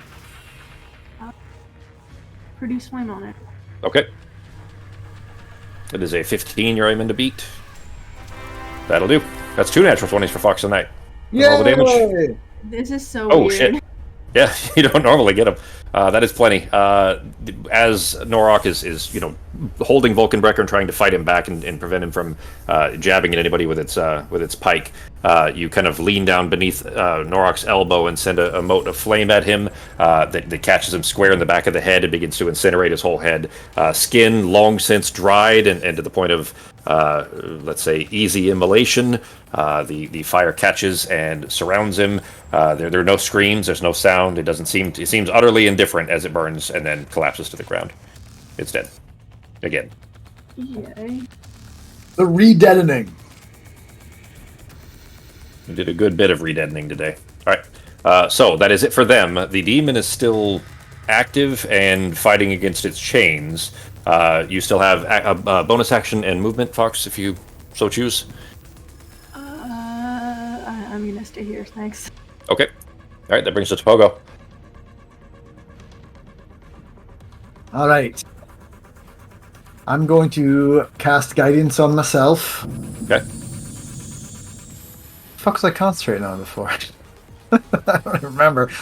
It Didn't show any drop concentration. Yeah, that was weird. All right. And I am going to put my weapon away. I'm going to just slowly move in front of the creature with both my hands up, ready to jump back if it does anything aggressive. Well, when you step there, your feet begins to sink into the floor and you're stuck. All right. Well, I'm then just ready to fall backwards if this thing goes to swipe at me. Sure. But with my hands up, does it seem like it's going to try to attack me? Is it winding up or anything, or does it seem like it's calmed down? Now it is violently swinging, but it's violently swinging against its chains. You don't feel like it's trying to hit you as much as it's trying to extricate. I am going to use my turn to try to have it calm down and relax. I probably don't speak its language, so I'm gonna do it in just common. But I'm going to just say, "We're not here to hurt you. Calm down, and maybe we can help you," and see if it has any kind of reaction. I'm also going to ask after that if anyone else, based on this, probably if anyone could speak some language that it might understand. What would you like me to roll? Make a persuasion check, I think.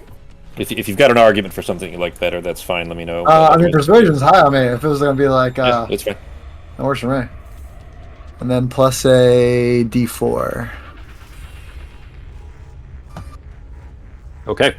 As you 31. begin to speak in Vindian, it it hasn't heard, well, you don't know any of this, I guess, but basically when it hears Vindian, it there's a booming cacophony that comes from it. Oh, geez, what did I do? That echoes in this small room here. I will tell you that it would be potentially audible elsewhere, further in the place, so keep that in mind as well. But it booms out very loudly with no dialect or anything discernible. What I'm getting at is that you can tell that it doesn't understand what it said. It just says, "Aid me," loud. Okay. Can I do an insight check to see if I think it's going to hurt us after it escapes? Sure.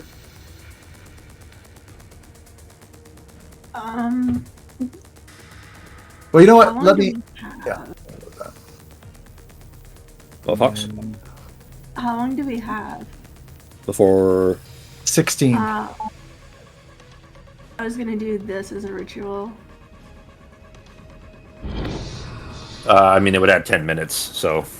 But we heard it in common say "aid me," just stupid loud, like it doesn't understand how... Yeah, so what I'm getting at there is that it's pretty clear to you that it doesn't understand what it said. It just knows these two words that it's supposed to use. It doesn't know what it means. Je m'appelle Justin. Got it. Yeah, okay, so there you go. Like, if you're traveling and you just learn a phrase, but you don't really understand the nuance of what that's supposed to be, or how you would say it, like it's said in, a dialect that doesn't really line up with how Vindian would normally be spoken, that's the impression you get. Sure. Arteme, if you were to try to do that, I mean, you certainly could, but it'd be 10 minutes, it'd be 60 rounds.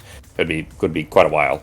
But it did shout that, and Pogo, the insight that you got from it, you don't know a whole lot about this creature, but you do know that trusting creatures from the Ardor Rill is probably not a great idea, and although it may not be hostile to you, it wouldn't be friendly either, and would, it'd be opportunistic at the very least, you would expect. Is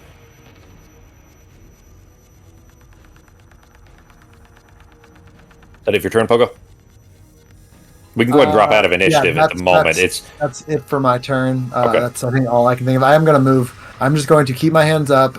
I'm going to try just to move back. Well, you can't move. Go ahead and put yourself back. Yeah, go ahead and put yourself back. As soon as you stepped into it, the congealing around your feet begins to solidify, like you're stepping in wet concrete, kind of, that is dried rapidly. I'm going to tell everyone to not step in this shit at all. Do not step. Don't step in this. Yeah, you do feel like you could slip your boots and step out of them, but your shoes would have to be recovered another way. I'm also going to make kind of a show of it. I'm going to be pulling on my legs, trying to get them out of this, so that this creature knows I'm fucking stuck. Part of Pogo's doing it because he's like, I hope it doesn't get offended that I'm not helping it directly, but now it knows shit. Now it knows why. Okay. It's not that you're a jerk. And be like, oh, this guy's stuck too. We're in the same boat. Okay. All right. You know what, Sarah? Probably just Sarah, I think, would maybe Arteme from reading. Both Sarah and Arteme give me, I guess, nature checks. Maybe Arcana. I'll let you choose, nature or Arcana, either of those. I'll take nature, thank you. Sure. My Arcana is I will horrible. take Arcana. Oh. No. God. And another natural one. She did it again. I No, still look have at a that. reaction. That's fine, but she got 2 natural ones. Yeah. So you can use That's like my 7 reaction tonight. now. I think that's 7 now, Yeah. isn't it? Right, Impressive. right, Becky? It's too many. And Fox has gotten 2. Here. Yeah, Fox has gotten 2 natural 20s tonight. You guys have traded luck somehow. Something is definitely broken. It definitely seems that way. I don't know how it could be because Fucking hackers, y'all just hacking with your cheat mods. Ben's playing on the same computer though, and he's not getting natural Oh, I'm ones. just kidding. It's 100%. This is just how luck works. This Yeah. is how percentages work. Oh, sometimes. so just remember that karmic dice thing I was telling you about in Baldur's Yeah. Gate? That's what it prevents. It prevents this kind of thing. Weird runs of multiple natural ones or multiple natural 20s in a row. Beyond 3 or whatever it is. I don't know what it is, but anyway. All right, so re-rolled with Pogo's Bountiful Luck. 17 is much better. Both of you actually. You recognize one that it is a creature of the Ardor Rill. It's a rage demon, for lack of a better term. That's probably not great. Yeah, and he's obviously very angry that he is currently imprisoned here. But at the moment, he's not swinging at Pogo. He is trying to free itself, and he's yanking at these otateral chains, trying to break itself free further. You can see that there's one manacle now that the situation has calmed down a bit. In fact, let me turn this off here. You can see that there's one shackle on the floor that is no longer secured. That you gather was probably connected to him before, and hence them attacking him.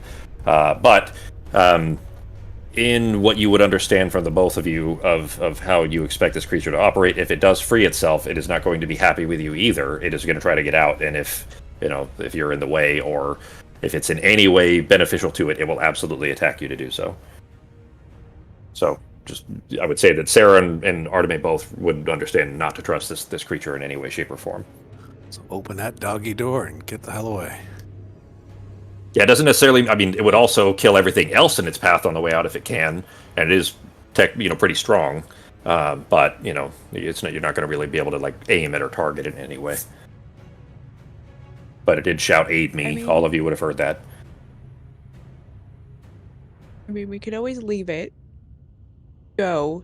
The only way it can get through is to follow us, because I don't think it's going through the other portal. Can this thing even fit through doors? It's made of fire for the most part. It can move under doors. Yeah. I mean, I say we just open that door north. Turn, kick that door open, and free him in the same move, and then get the hell away. Pogo likes that idea, but he's stuck like a fucking. Right now, Pogo is in the way of that. He would get burned pretty peanut bad. butter and shag carpet. Or we could free him, kick the door open in the same turn, and then all run back through the portal like cowards, and then just listen for the screams. Once the screams stop, we can go. I mean, he might also have a way of getting out of here, but I'm fine with freeing him. Enemy of our enemy, and all that. You guys figure out what you want to do. I am fine with whatever it is. If he becomes a problem, I can try to banish him, but I can only do it once a day. All right. Well, I'm stuck, but if you guys want to try to don't step in this shit and maybe attack one of his chains to get him free, or attack both chains at the same time, they're made of that anti-magic stuff. So maybe if our magic jug should be filled with fire retardant. I don't think we can do that one. I mean, mayonnaise might be fire retardant. Remember the mayonnaise, boys. Everybody slather off with the mayonnaise. Actually, it probably burns. Mayonnaise probably burns pretty bad if I think about it. Does it look like if we hit by Pogo's feet that it'll break what he's stuck in? Like it's dry to that point? Yeah, I mean, you could. It doesn't look like you couldn't wash it away or something. It's not a magical effect. It is like a biological glue, for lack of a better term, and he's stuck in it. His boots technically are what stuck. Like he could slip out of the boots if he did it carefully and didn't step in with, then a sock or something, because then he would be stuck again. But Okay, well, I will fly over then and just kind of hover. Do you want to get on the broom? We can figure out how to get your shoes out in a minute. Yeah, that's fine. Yeah. All right, then in that case, how tall is this room? 12-foot ceilings. All right. If I don't specify, then it's 12 foot in the place. So what's our plan to undo his chains? Maybe we should be careful. We don't want his Eldritch Blast it, and he might think that's an attack against him. So maybe Mage Hands or something, and see if we could pull on something or take it apart. There are 3 remaining right now, so he's got 1 that he's freed himself. Did you search these creatures to see if they have a key on them? No, not yet. Nope. Careful, they're made of glue. The one that Pogo is standing in the, previously sewn together body parts of one. He split at the seams and kind of fell like he was made of wooden blocks almost, or something that wasn't really all that well held together in the first place. He was like a flesh golem kind of, and Pogo is standing amidst all of his body parts right now. The other 2 are dead on the ground, and they're a little more cohesive as far as the body's concerned. That's like a real awful term to use for a body, but you get the idea. I'm gonna go ahead and have Mage Hand ready to open that next door. Okay. I'm gonna cast it and keep it up, and I'll put Mage Hand on the door to open it. Sarah, as you step over there, the pike that was... Oh, that's cool. Oh, no, I was on the broom. Oh, that's right. You were flying over to get Pogo. That's right. Okay. All right, so Pogo, then I'm going to go ahead and put you guys in the same hex there. Oh, I got Mage Hand for the door. You don't have to be right next to it, and the thing tries to get through it. I mean, you guys could fly. You could be flying above the glue. It doesn't, as long as you don't fall off. It's fine. So. All right, this is fine. I just want to make sure we open this door, and I'm going to point the universal sign for go through the fucking door. I'm just going to point to it. Okay. I'm doing that right now. I'm pointing at this door, and I'm hoping that, this realm that he's from has doors. He knows what that fucking is. All right. And anyone else, that's what I'm doing. And I've got Mage Hand on the handle ready to open it. Okay. I hope it fucking opens. Maybe I will also cast a minor illusion. You know what? Fuck this. I'm testing it with the Mage Hand right now. I gotta see if it fucking even opens. I gotta What was that, Sako? I'll create an illusion in front of the door, almost like a augmented reality arrow or motion of a fluid motion from where he's standing through the door, so he sees it. Okay.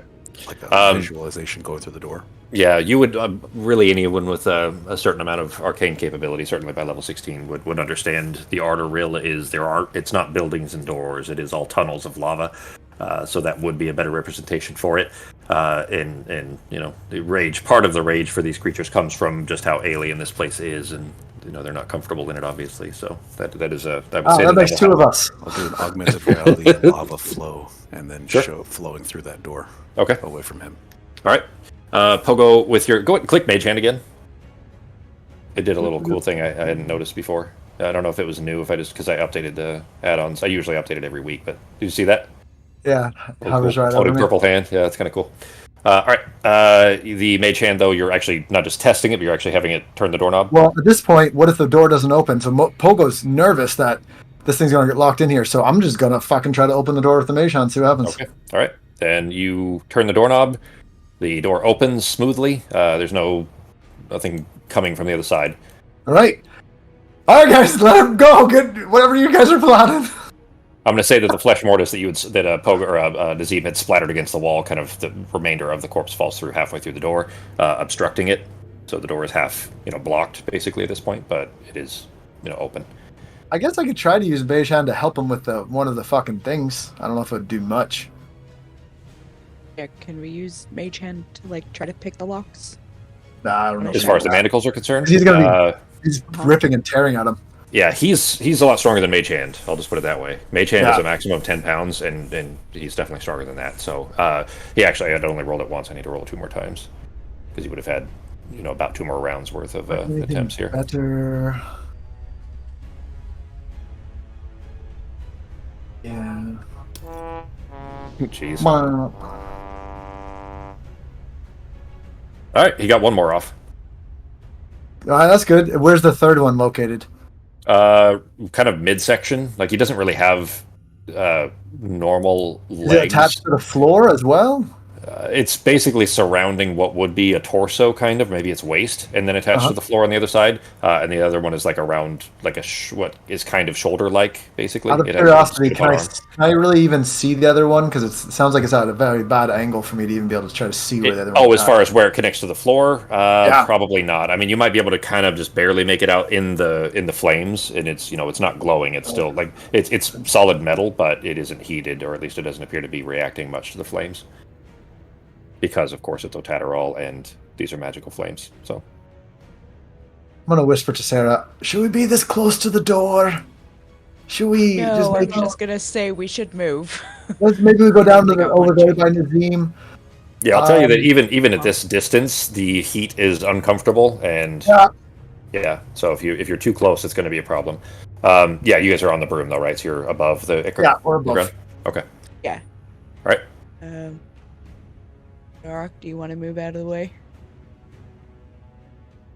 Yes. Or Norak, I'm trying to Then think. can he be like beneath us? Yeah, there's space there. Yeah, there's space. With you guys on the broom, there's enough space for Norok and Artemis Nazim to be kind of in the corner there, without stepping in the black glue. Are you just waiting, just letting it try to get it out itself? I'd give him guidance, but I don't want to touch him.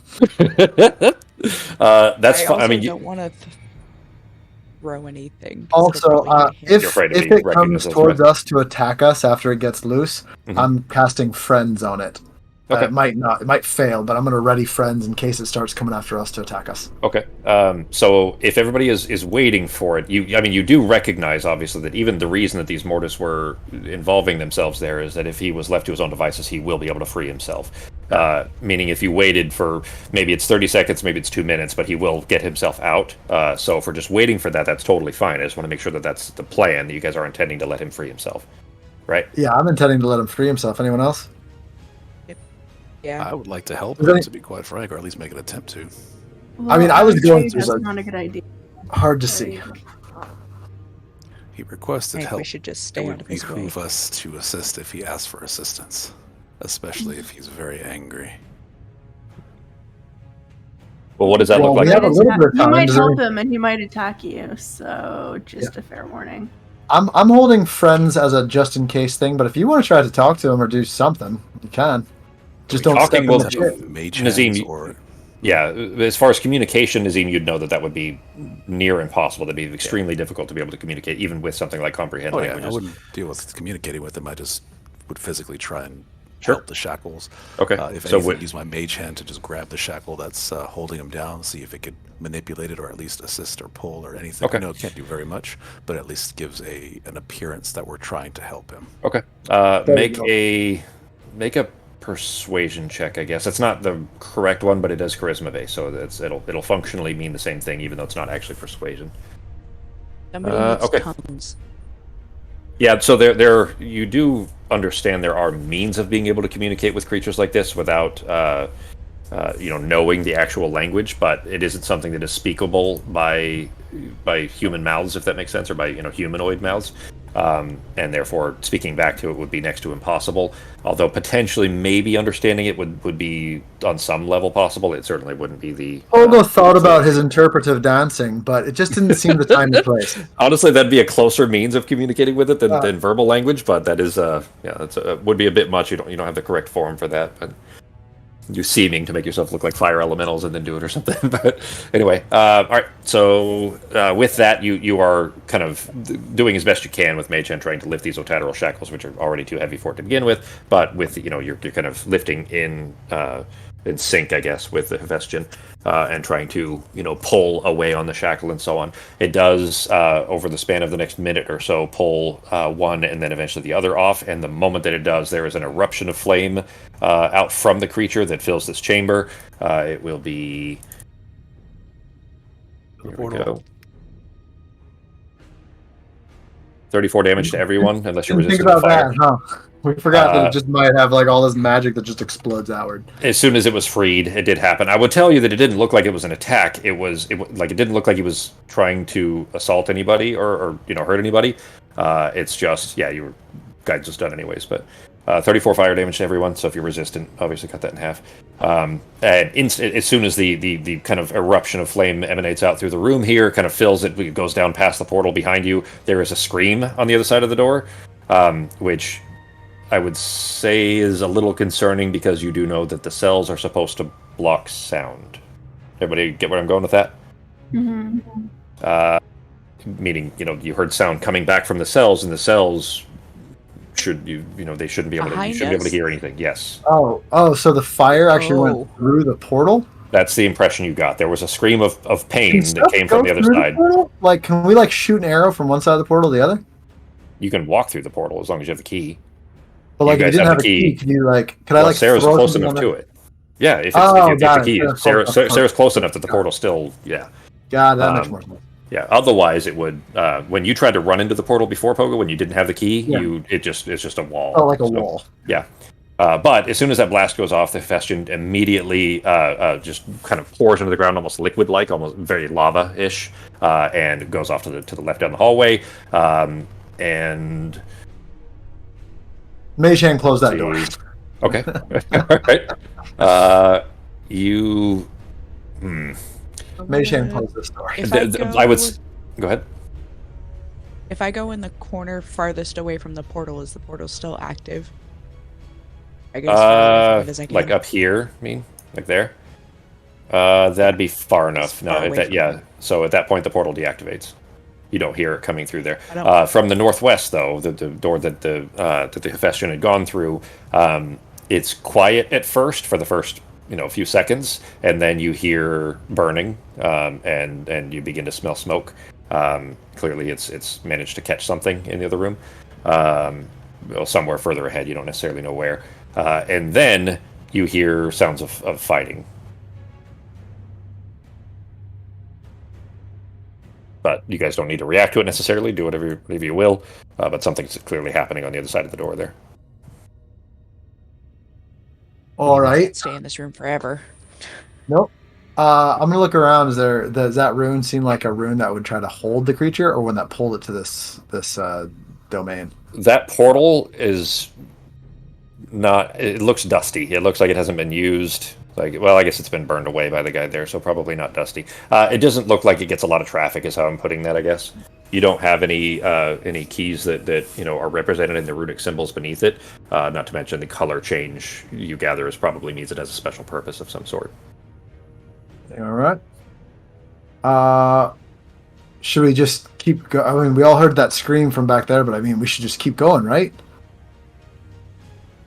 Yeah, I mean, maybe we can use it as a distraction. I think we might as well try.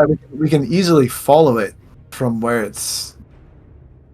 There's scorch marks on the ground. You definitely know where it went. We know exactly where it's going. Or we can go the opposite way and then just, not have to deal with it. Or we can give it another minute, see what happens. Let it deal with the problems for you.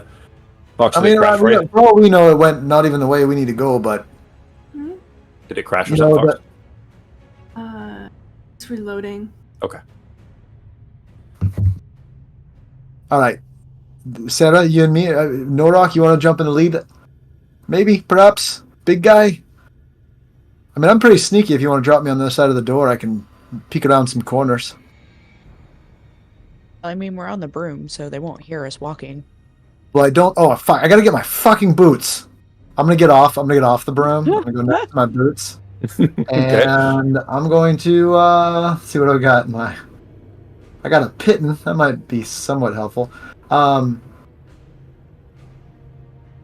It's been long enough now, especially with the elven short sword, that I'm just fucking jamming it around the edges, trying to pry it in different sides and angles. I'm going to tell you that the consistency has been very rapidly baked because of the blast of heat, and this glue is now extremely hard. It's solidified like concrete. So you can definitely still, because of the surface area that is touching your boots would be slightly softer. You can still kind of begin to pry at it, but you're going to end up damaging the boots. What boots are they? They're the magical boots. Okay. I'll say that you can make. Yeah. You are able to make progress, but it's going to take you a good while, like maybe 15-20 minutes to get your boots out. All right. Anyone want to help me with this, please? Plus, you got short arms, so even reaching over it without touching the rest of the glue. Maybe Norok, you could use your axe like a fucking spatula and just get it underneath all of this and just crack it apart like an overcooked cookie. Gross. We just need to break it up a bit. Just break up the concrete and they can slide out. I'll clean them up when we get back. Yeah, I'll give him. During this time, I'm going to also tell the Shield of Stories a new story about. Fuck, what do we think we're going to run into here, guys? We'll say that Norok is Lot going of to take dead. you, with you helping Pogo, it'll take about 10 minutes or so to get the boots out. Right. And while I do that, while I'm doing this, I'm telling the Shield of Stories just a story about physical attacks. Maybe back when we were fighting, the undead back at the castle or something. Just lots of like an old war film of just physical fighting and things like that. Okay, you're aiming for like mundane resistance to like Standard slashing or resistance, something. yeah. So Okay. slashing. It would still be one damage type though. Don't you have to choose one? Yeah, so it would be. Okay. No, you can do slashing and one other type if you beat a DC 24. So if the story is about that, we could say necrotic plus mundane is what you're aiming for. All right, let's see if I even get it first. Okay. Nope. Oh, geez. Get nothing. That's twice now that you've got. Yeah. Well, Yeah. You still get the shield animates and floats. Yeah. So Still get the shield. All right. So you still have both free hands and the +2 to AC. So all right. That's only like the second time you tried and you failed on both of them with the performance too. That's 3 on that one. Yeah. All right. So 10 minutes go by. You heard. Actually, Arteme. Not even Arteme, I guess, especially not at the angle. Sarah, I guess, and Pogo. Give me Arcana checks.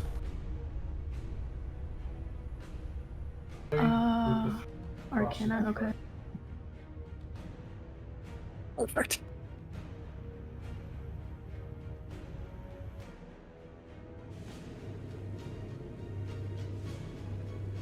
All right, Sarah.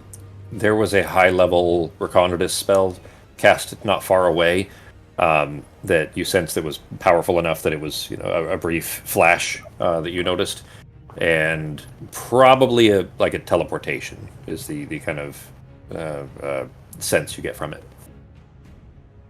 The sounds of fighting stopped. Yep. There is raging fire in another room nearby. Smoke is beginning to billow into this room from it. Now that 10 minutes have passed, and something teleported away, and the fighting stopped.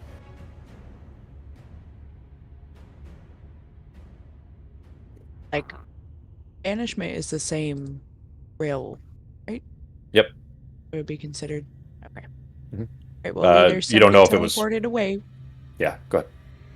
or somebody used a banishment on it. So you don't have any rubbing alcohol or anything down here as you fucking speak this? Yeah, 10 All minutes right. is a good while. Well, You're just trying to clean out on, then. of Let's. I mean, we just gotta get out of this fucking room with the fucking shit. I'm like just kicking the fucking. I'm just getting frustrated with it.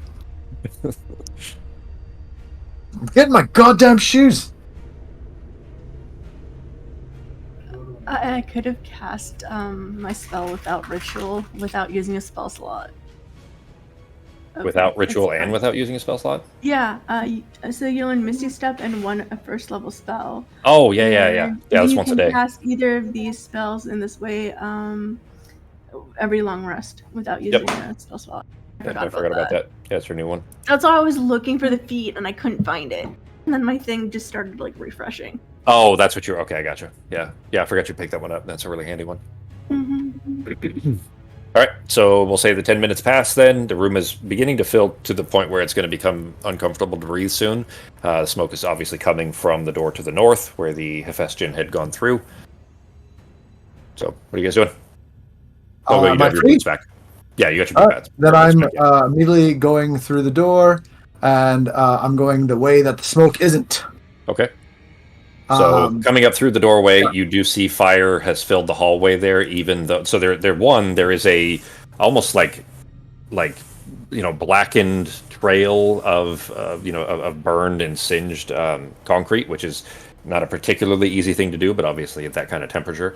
Yeah, what the fuck's burning in here? Just Well, it goes up and to the west. So I mean, you knew obviously that was the the direction Yeah. the creature had gone before you'd closed the door. But it is filled that hallway there. The door itself is on fire, and you can see through it to this point into that room because the door is even though it's stone is burning away. Like the hinges are burning, the frame is burning, and the door itself is just beginning to collapse. And it is extremely hot. That room back there, the Hephaestion is still in there and is furiously flailing around, and like just everything is incinerated. It's just a huge firestorm in that room. All right, I'm gonna use Mage Hand to close that door. Well, the door is like burned. Oh, to the door's point gone. It's non-functional. It's still kind of half there, but you can see past it. The Hephaestion does see you. It doesn't seem to be paying you much attention, but it is still very angrily destroying that room. All right.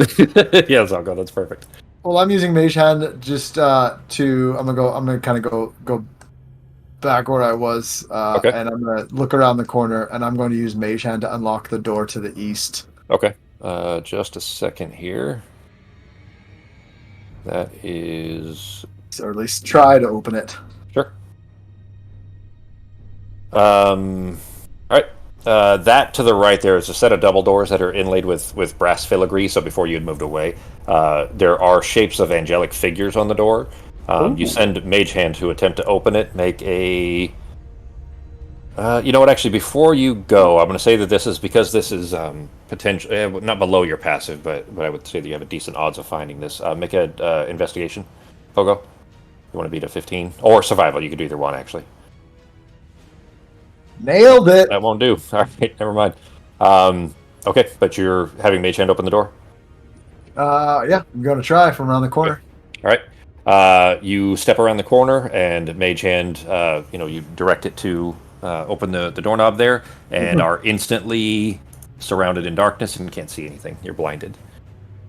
I'm blinded. Would I be? I like to imagine myself if I was blinded, I would be able to at least retrace my steps back down. Yeah, So you I'm do. going You to kind of stumble, but yeah, you can immediately make it. try to. Does the blindness follow me? No. Okay. You step out, and there's a wall of blackness okay. ahead, like in front of you. It's clearly a source of magical darkness of some sort. I'm going to tell the team that for no reason of mine, that hallway is filled with magical darkness now. Oh I shit! think I'm that- sorry. I missed something. Hang on. Oh. Just Pogo, because no one else was close by here. Non dead creature start to turn. DC 15 Charisma saving throw, or take. Oh, it's not much, but DC 15 Charisma save. All right, that I might be able to make. Damn. Shit. All right. Well, you take 4 necrotic damage and become paralyzed until the start of its next turn. Oh, I don't even know what did it, huh? Yeah. So you are still Alright. stuck in the darkness. It is only Ooh. 6 seconds. We're not in initiative order, so you are still technically in it. Oh, so I'm there. All right, so I'm yeah. frozen there in the darkness. Oh well, hang on. Well, yeah, I mean, because you were in it initially, so yeah. But you do feel it beginning to wear off. Everyone else, you see Pogo just disappear, and there's a wall of blackness in front of you. It's obviously magical darkness. Sarah, do you? I don't remember. Are you able to see through magical darkness? I know you can see in regular darkness, but I don't remember if you can see through magic. I don't know if it would work for anybody else casting it, because if I cast darkness and use my sorcery points, then I can see through it. But I don't know.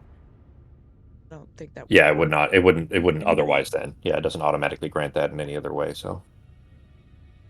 Okay. So.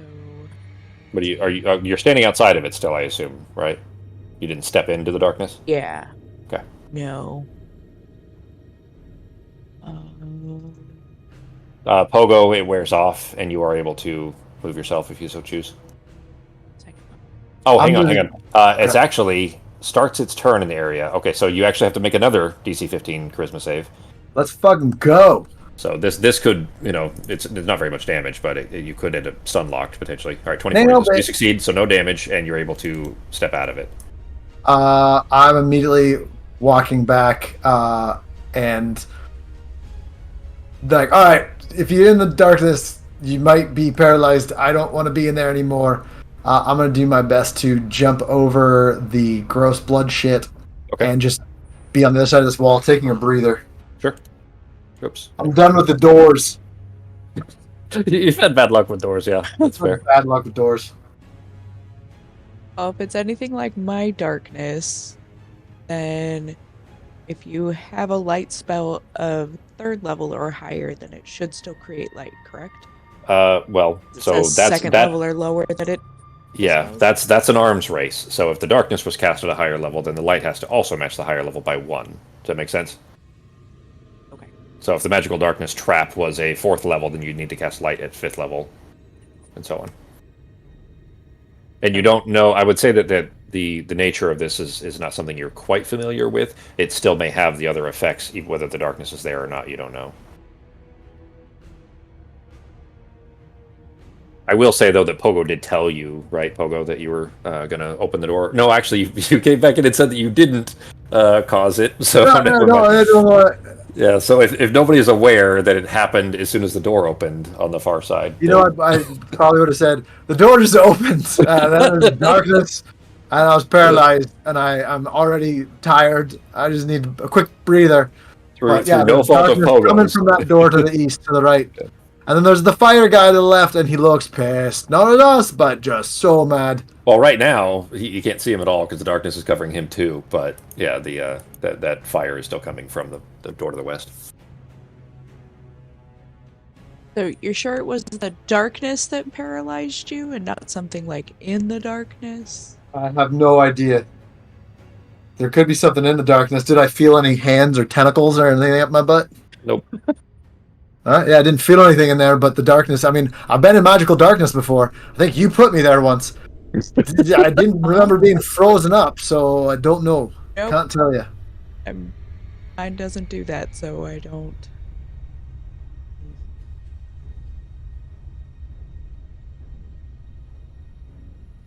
If I put my hand in it, does it affect me in the same way? Or just, like, You whole instantly body? yeah you need to make a DC 15 con save. Not super high, but as soon as it touches you, Or charisma save. charisma. Sorry. Oh, charisma? Finally, something I'm good at. By the way, Yeah, really. Yeah, you my still got it on character. the second try. You could have been stuck in there a while. Yeah. All right, so you succeed. You do feel it try to paralyze you, and you yank your hand free.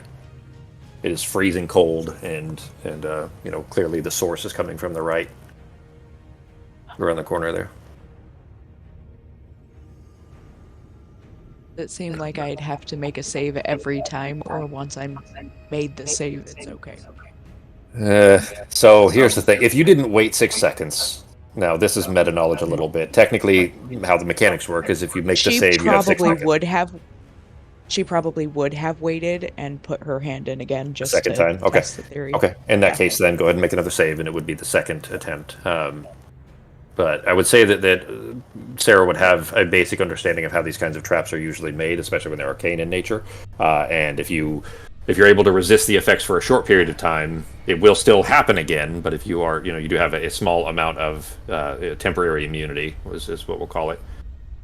So after the second attempt, and you feel it not, impacting you, you do know that the source is coming from the right side. You don't know anything beyond that. And Pogo was not able to see anything that happened behind the door because the darkness, erupted immediately. So. You really got a Vabi really terrible state, but man, can they build a fucking prison. This is, top quality work. You just gotta give them that.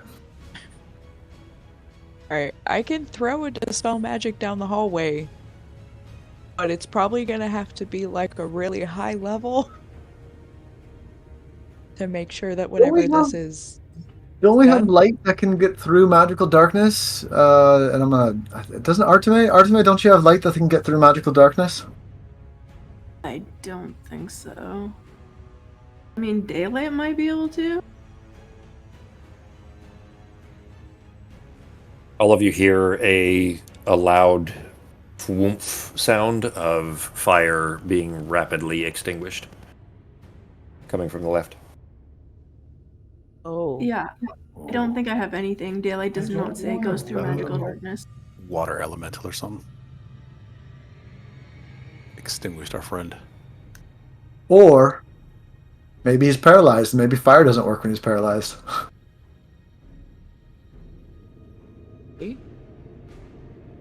Am I trying to dispel this thing, or we could just try running across to the other door. It is a charisma save. I mean, I'm pretty charismatic, but I will still not go first. It's just another door on the other side. I saw it before that door randomly opened. You did see There's the another door, yeah, the angelic symbols and everything. That door, you probably open that, and then just like ice storm just shoots out of it. You know, I bet they have a lot of HR complaints here. Like, you just got, there's no way that they don't get. This place is a lawsuit waiting to happen. There are workman's comp claims every day. Can you imagine? That little sign of it's been X number of days since an accident, and it's never more than 0. Yeah, I don't think they actually have a union. Yeah, I don't know about the darkness.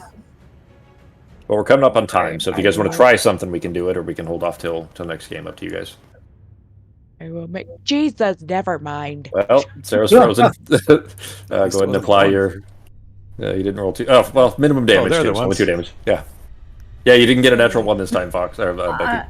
I'm guessing there was no keys on any of this. Like, there was no keys on any of these guys. No. Okay, so they're just minions. Yep. So that's probably the next trap room. Yeah, I have no ideas. Guys, I just don't want to have to run through the thing again and touch another door. I really don't. I'll tell you this, like what? And then I'm just gonna give someone guidance. Who the fuck wants it? Sarah, your paralysis ends. To dispel. Yeah. Okay. Guidance on Serafina. I can try to make another save. Yeah. You've got guidance now, Sarah. So you get an extra D4. Make it. You're gonna need it. You got an extra D4. It means automatic success, because it's only a 15, and you can't roll less than a 1, so you're okay. Oh. All right, so you resist it this time. You feel like you have a few seconds. So what are you doing? Yep. Around the corner. You're running into it around the corner? I'm going to. I mean, I'm gonna have to be able to like be looking. There's a door to the north. I told you that too. There's a door to the north as well. So I'm going to. What level? I don't want to waste all of my really big slots. We're gonna cast it at 5th level. Okay. What are you doing? Magic Dispelling at the door. Hallway. Okay. Oh, wait. You can't see it, so you don't know what's there other than he told you that there's a door there. I don't see where it says I have to see it. It just says a creature or object within range. So you don't know what object it is that you don't know, if there even is an object that is the source of this. All you know is that there's a door at the end of the hallway. So if I just cast it in that direction. That's a little iffy. Yeah, that's okay. I'll go ahead and accept that. That's fine. What level? You said you're 5th? 5th level. Okay. DC 17. My last 5th. DC 17 with disadvantage of your charisma check. Jesus. Should just use my 7th and 8th level spells. You still have guidance too. No, she used the guidance for this I used my guidance. Yeah, no, use the guidance. Yep. What do I have to get? DC 17 with disadvantage on charisma save or charisma check. Charisma. Oh, yeah. All right. Okay. You hear the sound of 2 clanking chunks of wood smacking together. The door closes and the darkness disappears. You still see flames, although the flames have dimmed down to the point that they're like you could walk across them now. And there's no erupting fire anymore. There's still a chill in the air that came from that door. Or from that direction, rather. But the area to the left, the Hephaestion is no longer there. And although the room is still on fire, the smoke is beginning to dissipate. It seems, that the threat of the Hephaestion, at least at the moment, is gone. Okay, I think we're good, guys. At least for now. All right, so we're at time here anyway. So let's go ahead and close it up here. What do we look like next weekend? Next weekend is the 2nd. Anybody not able to do the 2nd? I think I'm good.